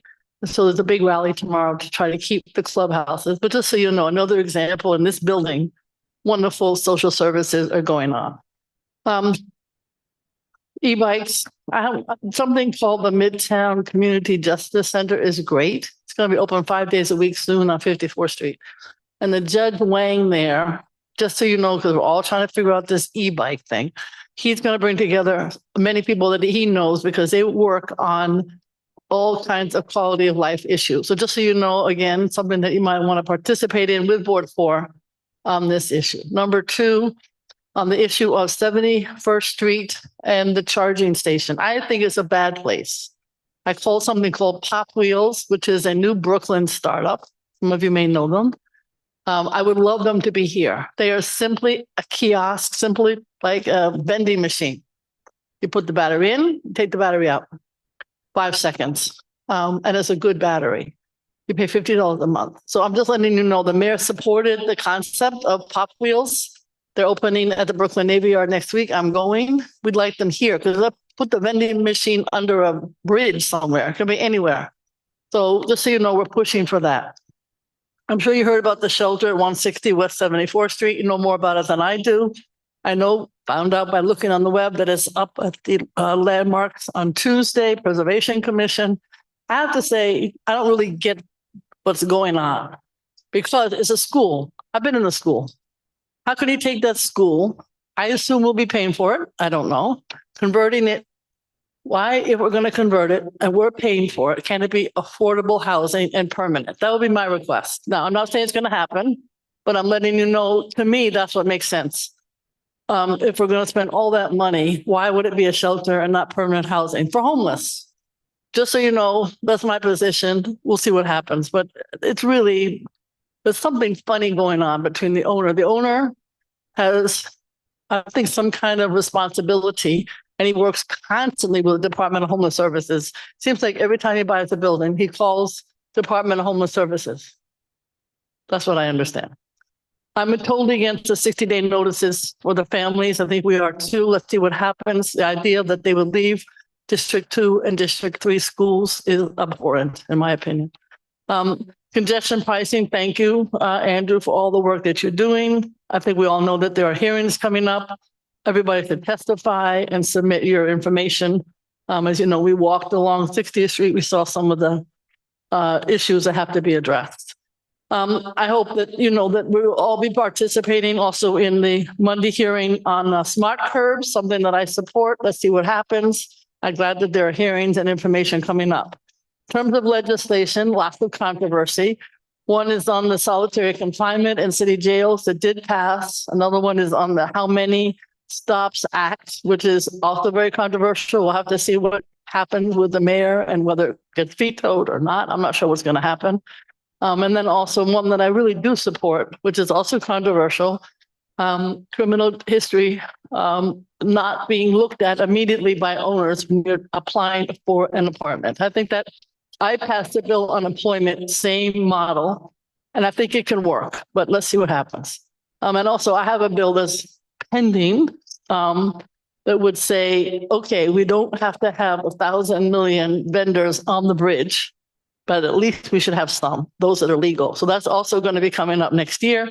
Meanwhile, I believe, and correctly, a lot of the vendors who are there should not be there. You can't walk on the bridge now. I did pass something called Paid Safe and Leave Act, a right to private action. I know it's controversial also, but I know that there may be some tweaks to it, and I know that that would make Andrew happy in particular.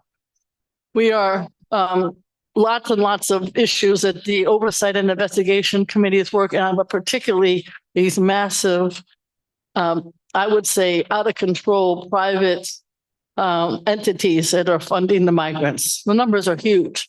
And it seems to me that we should be reining them in. So we're spending a lot of time on that. Let's see if we're able to rein some of them in. Supposedly there are going to be some RFPs. I haven't seen any light at the end of the tunnel. We have lots of housing clinics coming up. We have an Omni for older adults, Zoom coming up. And then one more thing is the newsstand on 79th Street is great concern to people because the owner got fined a huge amount of money because he was selling things he's not supposed to sell.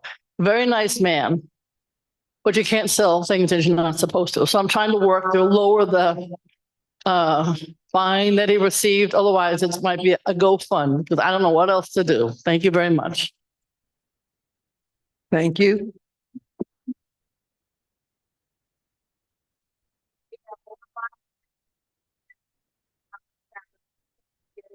So, but for me, it's beyond outrageous that you would pull kids out of school. It kind of sets a bar for horror. So I'm just hoping that by some fluke between legal aid, obviously there's lots of mediation going on with legal aid in the city, that it doesn't happen. Some families have left on their own, recognizant families and friends. But there's no way in hell that if you're in LaGuardia Airport Hotel, you're going to get a bus or metro card to come back to PS 87. It's not going to happen. And that's the end of your academic career when you do that. Thank you. Okay, we are ready now for transportation, which has a number of resolutions tonight.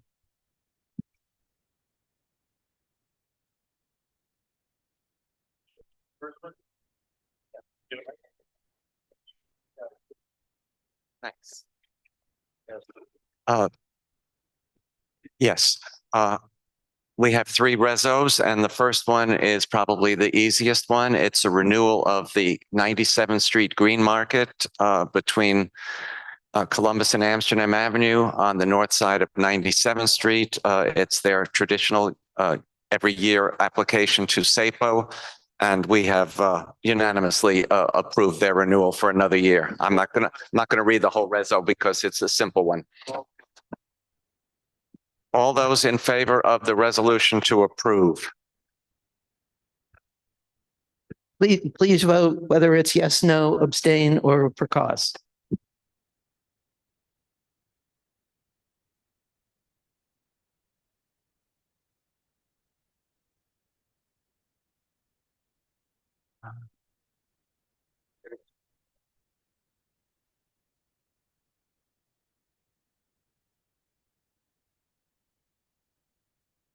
Thank you.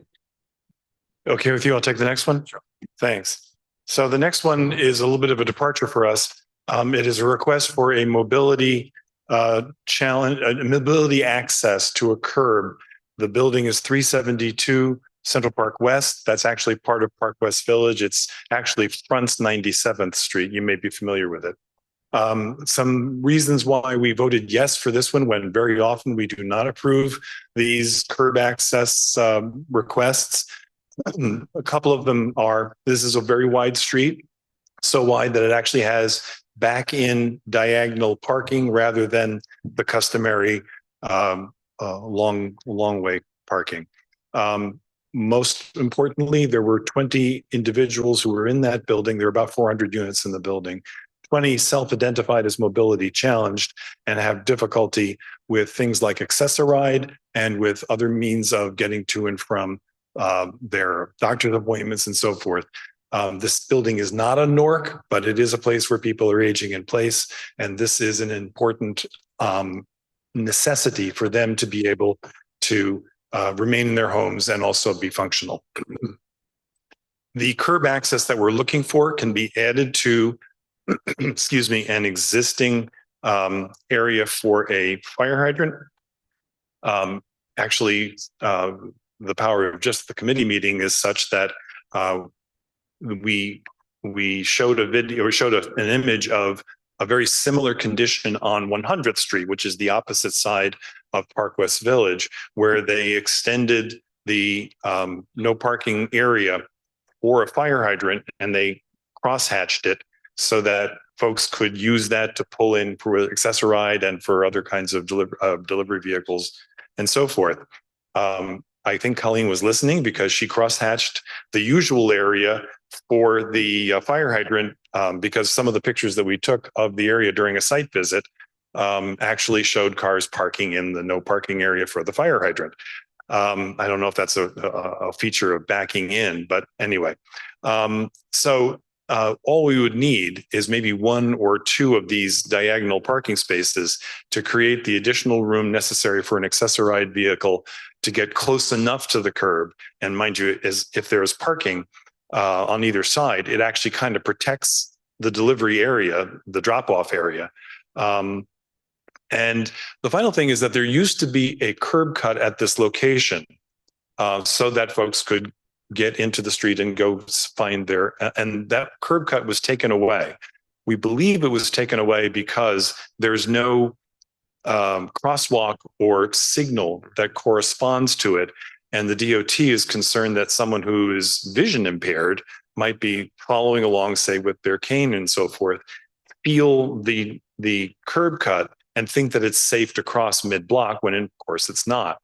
So that was taken away.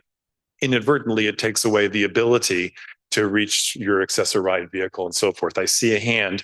So anyway, that was the basic reason for why the committee voted to approve this when ordinarily we don't approve these kinds of things. And let's recognize that the 100th Street side of Park West Village has exactly what we're talking about, and we're asking for it also to be on the 97th Street side of the same housing development, which makes perfect sense. So right behind you is Roberta, who has a question or a comment. But my question was about the curb cut, but I would ask DOT where they put the little posts that tell you whether you can cross or not. And if they had a post there that would tell you that you couldn't cross, people might figure that out. So see if there's something in their toolbox so that you could have a curb cut there. I'm glad to go back to that, but I think that I don't expect that they would revisit the curb cut. So this would be the proposal that's before you is to widen this no parking area just enough to create a curb access for an accessorized vehicle. Is there someone from the community that would like to speak?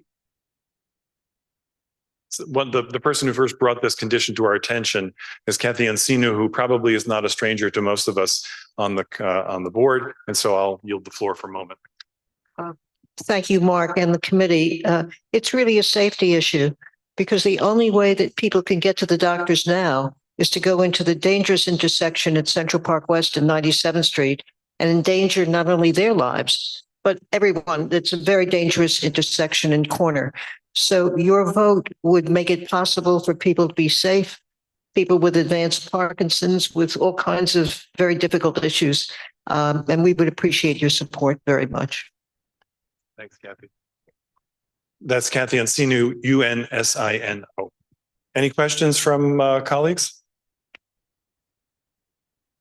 Anybody else from the community want to speak? I don't see any hands. So if we could call the question. You please vote on your phones.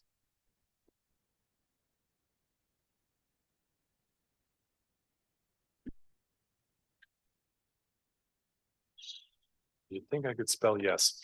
SI. SI.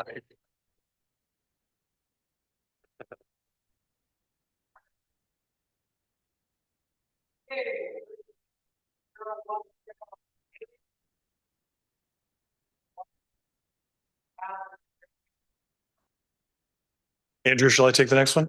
Yes, I'm going to give Ken a mic. Great. Okay. So the next one was brought to us by Ken, and it has to do with, as you've seen in the literature, the banning of certain gas-powered mopeds, especially, and the regulation of them at the point of sale. Ken is our author and auteur on this, and so I'm going to yield the floor to Ken for comments, and then we'll have a question and answer. Ken? Okay. This was my effort. There have been a lot of new mobility devices on our streets in the last few years. And there has been sometimes the perception, at least, of chaos and lawlessness. And this was my effort to go at this with a scalpel rather than a sledgehammer, and to look at one, I think is the worst of the new actors, which are operators of illegal mopeds, whether they're gas-powered or electric-powered. More and more of them are gas-powered, unfortunately. And they're very heavy. They're capable of going up to 40 miles an hour. They are supposed to be registered, have licenses, have VIN, vehicle identification numbers. Most of them don't. And there has unfortunately been kind of a loophole in the law that has allowed a lot of mopeds to drive through it. Also, I just add that their illegal status is sort of matched by, in many instances, by the way they're driven. And when they hit somebody, they can do a lot of damage. They were responsible for the death of the actress Lisa Baines, is her name? Yeah. And also the serious injury to the cellist near Lincoln Center, I think last year. So my resolution is an effort to close some of the loopholes. Mainly, that loophole is a support for a bill which is in the legislature, carried by Brad Hoylman Siegel, and in the Assembly, Alex Boris, to require that when these are sold at a dealership, they cannot leave the dealership without having a license and registration, which they've been doing regularly now. Also, the resolution encourages the powers that be, the various agencies, to start cracking down on illegal dealers, on dealers who sell illegal mopeds. So they're only selling the legal ones. And finally, the resolution calls for a ban on the sale and use of gas-powered mopeds. Now, some people have approached me and had some concerns about this, and I have to say I agree with it. So I've changed that part of the resolution. It's the last clause. So it gets rid of, it just talks about banning the sale, not the use. So we wouldn't be snatching them away from delivery workers on our streets. So the revised language says, CB7 urges the city and state, boy, it's dark here, to ban the sale of mopeds with two-stroke engines. I forgot to mention there are mopeds with two-stroke engines, which are essentially rolling leaf blowers, and then there are ones with four-stroke engines. The two-stroke engines are something like 125 times more polluting than the four-stroke engines. So I think those should be banned. There shouldn't be any reason why those should be sold while people are breathing on the streets of New York. So ban the sale of two-stroke engines and phase out the sale of all other gas-powered mopeds, and consider creating a buyback program for those vehicles already in circulation. Yes, questions?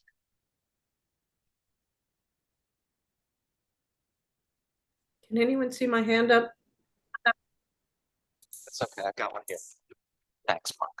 Do you envision something on the moped that would alert somebody, like a police officer or a DOT personnel or whatever, who stops it for any reason, that would identify the dealer at which it was sold so that those laws could be upheld?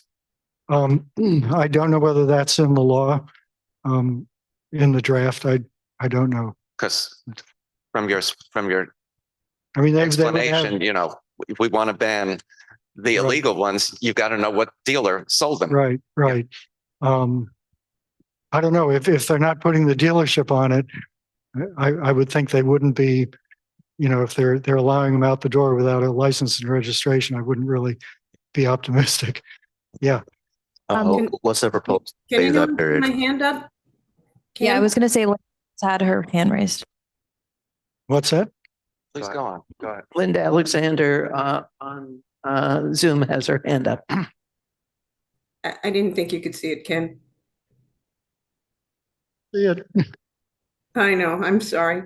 Listen, first of all, I want to tell you that this is a miracle and thank you so much. And what we're seeing currently on West 85th Street, where we have a lot of delivery workers living in two shelters on our block, is an increase in delivery bikes that are mopeds, that are just what you're describing, and they're licensed, but they're being used by people who don't have driver's licenses. They're being handed driver's licenses in the morning. At any time, you will see 12 early in the morning, and they will be gone. So that seems to be, if there's anything that can be done to. Thank you, Linda. One main reason, Linda, that they're switching to the gas-powered ones are the problems with with charging of the batteries, and the problems with the illegal batteries exploding, and they're getting in trouble for that. So they're saying, "Oh, I'll switch to gas-powered. That's a lot easier," which is even more dangerous and faster, and they're using the bike lanes. It's just frightening. Thank you, Ken. Will had his hand up, and then Tabitha. Yeah, I was wondering, what's the proposed phase-out period for the non-two-stroke engines? Good question.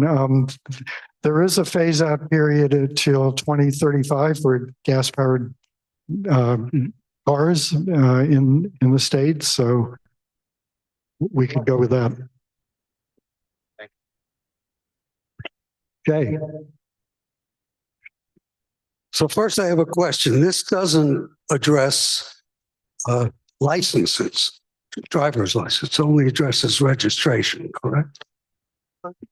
The bill that you're referencing only deals with registration. Doesn't deal with licenses. It's just a fact. It only requires essentially point of sale registration. Has nothing to do with driver's license. That's the first thing. The second thing is, and I support the concept of point of sale registration and these things not being able to be sold without what amounts to a pre-sale registration, just like every other kind of vehicle in the state. The thing, and I would like to support this, but I can't support it as long as you have a ban, an absolute ban on any type of vehicle. I think that's an entirely different and distinct issue when we start considering banning vehicles. In my opinion, there's no logical rationale for phasing out a two-stroke moped as far on a pollution standard as banning cars, trucks, buses, ambulances, garbage trucks, school buses. I think it distracts from this resolution. I think it's an entirely different issue. And if the consensus is to have a discussion on phasing out or banning different types of gas-powered vehicles, it's a whole different issue. I discussed this with Ken earlier about just dropping that last sentence and let's focus on the purpose of this, which is to make sure that these mopeds or whatever the official limited use motorcycles is the official title of them, making sure that they are in fact registered, and drop this ban.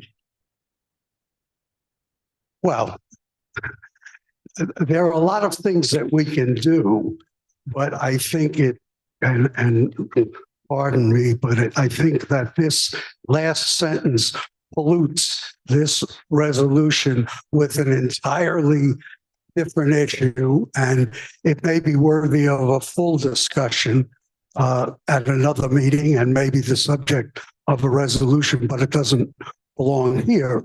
I would like to support this resolution, but I won't as long as the ban remains as part of the resolution.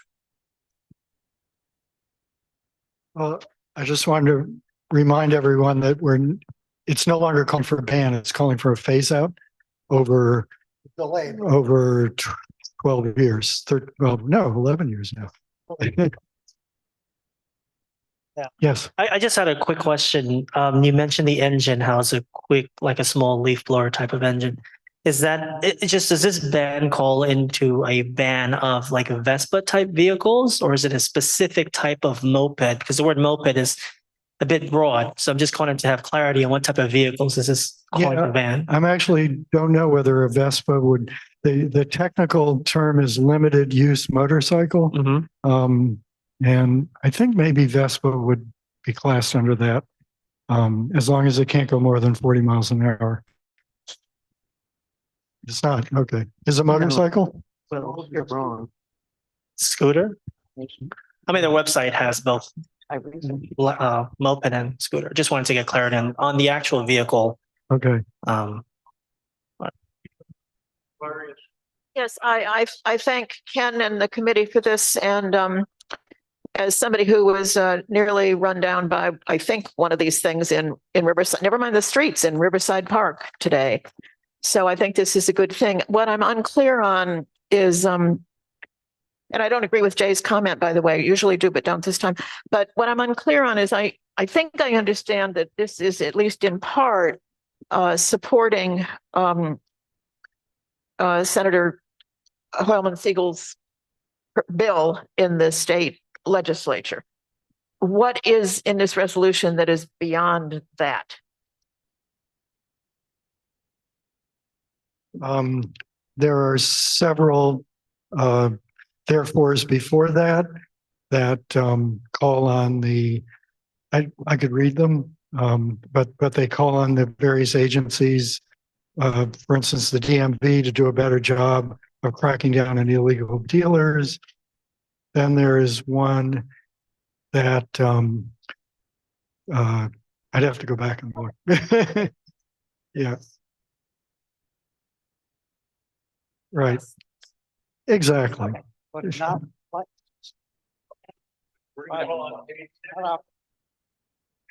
Just quickly, do these, you talked about various types of scooters, motorbikes. Is that better? Oh, God. You talked about several types of scooters, motorbikes, et cetera, which could include a motorized bicycle.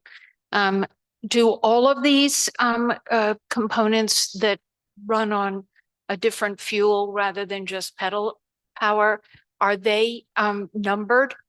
Can they be identified by someone who was accidentally hit by one of these or not? Not, well, that's. So what is the demarc line that goes from one type of moped to another? Because I think that is very important to codify. Yeah, it has to do with how fast they're capable of going. That's the main criteria that the DMV uses. But they have a classification called limited use motorcycle. My second question, real quick, because he's going to take my mic away, is are you allowed to then use, for instance, the bicycle lane as well as the roadway? No, they're supposed to be in the road. Because they're not. Because they're classed as motor vehicles. Okay, but they're not. That's right. Anybody else? Doug. I just want to, I think there's a lot of confusion about the definition of vehicles. I'm glad that you said that it has to do with the speed. We're talking about the different stroke engines, but you know, the confusion, we have mopeds, right? So Revel scooters were considered mopeds. They are no longer on our street.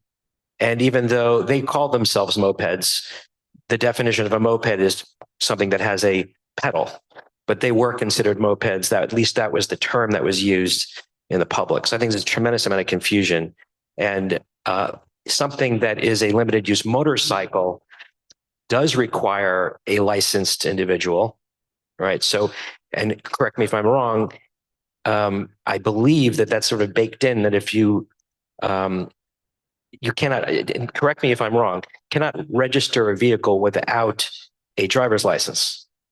I don't think you can register a vehicle unless you're a licensed driver. So I think that's sort of implied, which may be an extra safeguard that may have addressed Jay's Okay. concern. Okay, yeah. Why don't we go to Jay, and then I'm going to call on Ken, and then I'm going to have a comment myself. Just in response to Paige's question, Paige, there's nothing about this that addresses whether or not e-bikes, the categories of e-bikes in the vehicle and traffic law are identifiable.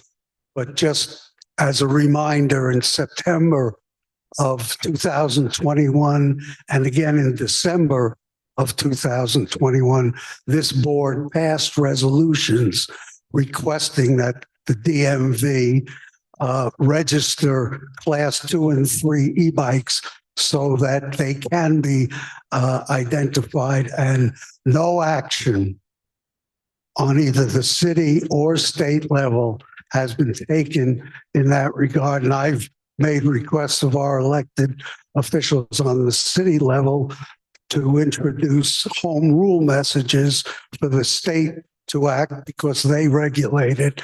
But at least as of this date, there hasn't been any action taken, so they are unidentifiable by pedestrians or law enforcement or anybody else. Jay, you're polluting my resolution. Come on, guys. And is there anything wrapping up? Because I think we're ready to vote on this. The one thing I wanted to mention. Oh, Richard, go ahead. I agree with Jay that the last paragraph of this resolution pollutes the very fine wording in the beginning of the resolution. If it is desirable to phase out gas-powered vehicles, the remedy is to figure out a solution to the fires that burn in these batteries, and to find charging stations somewhere, a district that people can agree on are acceptable for these messengers. But to ban a class of vehicle it's the smallest vehicle in the class, and to ban it arbitrarily and a phase out is a ban, it's just a delayed ban, is I think a mistake. So I would like to make an amendment to the resolution to delete the fourth bullet point. The fourth, therefore, I take it. The fourth, therefore. Very good. All right. So that resolution, that's an motion, and it needs a second, and there's a second. Do we need more discussion on this? I would think not. I think everybody's spoken. So do we record this vote, Alex, the same way we record actual votes, or because this is potentially a procedural vote? So we do it that way? All right. Mark, does everybody understand the resolution? If I could just address the amendment. Sure. But we have a solution to the battery problem. We know what batteries won't explode, and we know how to get them in bikes. And the council has passed some legislation about this. And we need more charging stations. We need to find places for them, but that's going to happen fairly quickly. The city is moving towards things like e-bikes being the solution to our reliance on cars and our impact on the climate. And mass transit. And okay, this is comment on the amendment. Okay. Yeah, I'll just say, it's not arbitrary that we're banning two-stroke engines. As Ken mentioned, 125 times more pollution than a non-two-stroke engine. You said there's no rationale, but the rationale is pollution and noise, and the fact that we have a solution which is electric vehicles.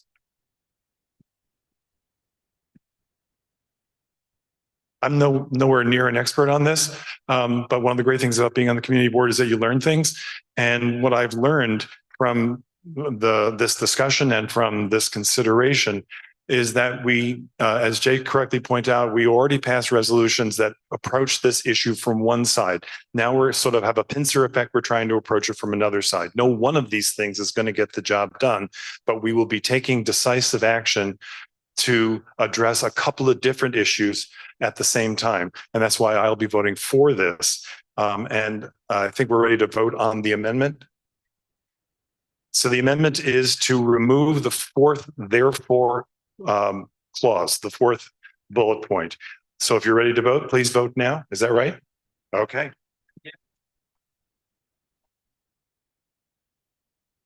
Fourth thingamajigger. Fourth bullet point. Fourth, therefore. the fourth therefore clause. So the proposed amendment that you're voting on is to delete the fourth bullet point under therefore, the one that Richard and Jay were speaking about earlier. Were we all set?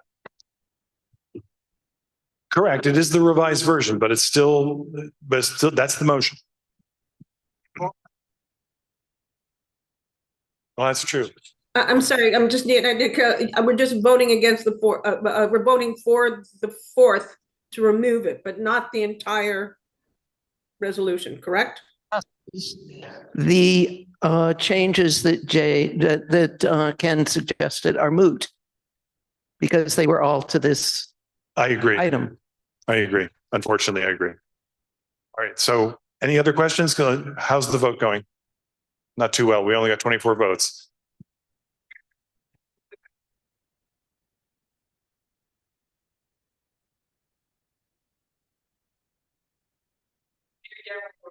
So right now, the only vote you're casting is whether or not to have the fourth, therefore bullet point on the resolution that's before you removed. Yes. Yeah, that's correct. A yes vote is to remove it.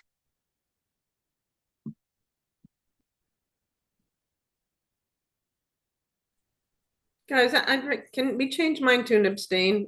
That's what I'm trying to clarify, and I'm a little muddled because I've got the flu. So can I change? Alex, can you get rid of mine? And I'm just going to put abstain. Okay. It's Linda.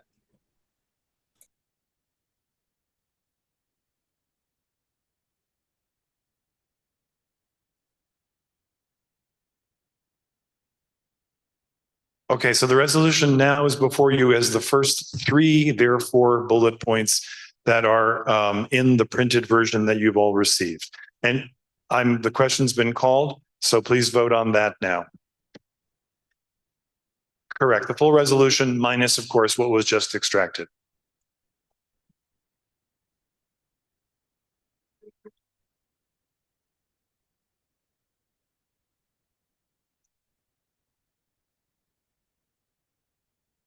I'm voting yes.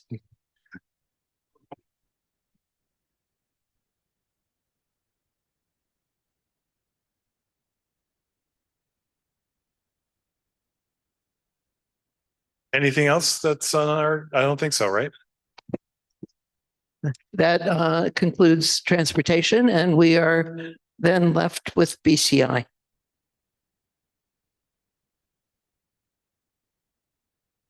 Don't I bring this to you?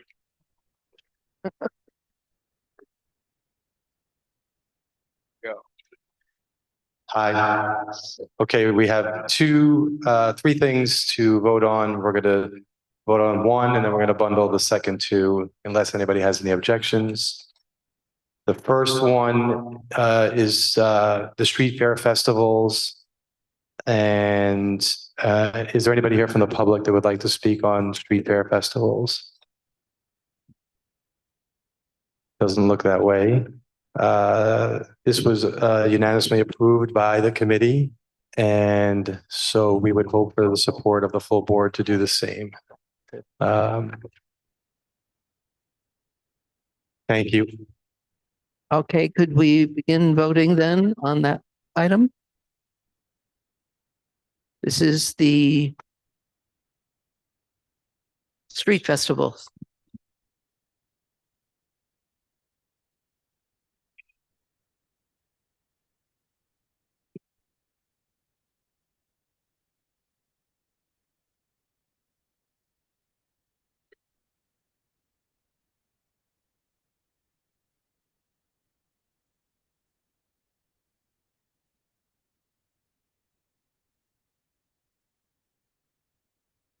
Thank you.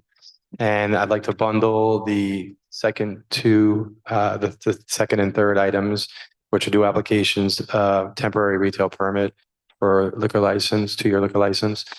And we would like to bundle those. And does anybody have anybody from the public have anything they'd like to say? If there's anybody here.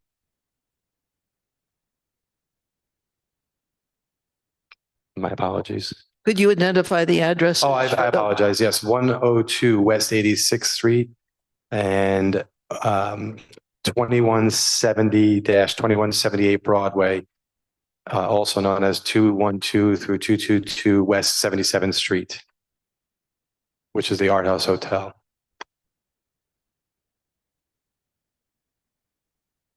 Anybody have any questions?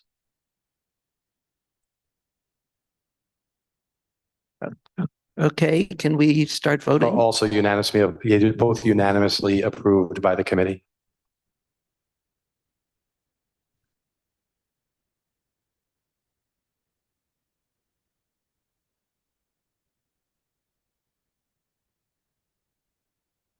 Thank you. Thank you. That concludes the business session. Does anyone have old business or new business to bring up? No? Do I hear a motion to adjourn, Shelley? Second. Second? All in favor? Aye. Aye.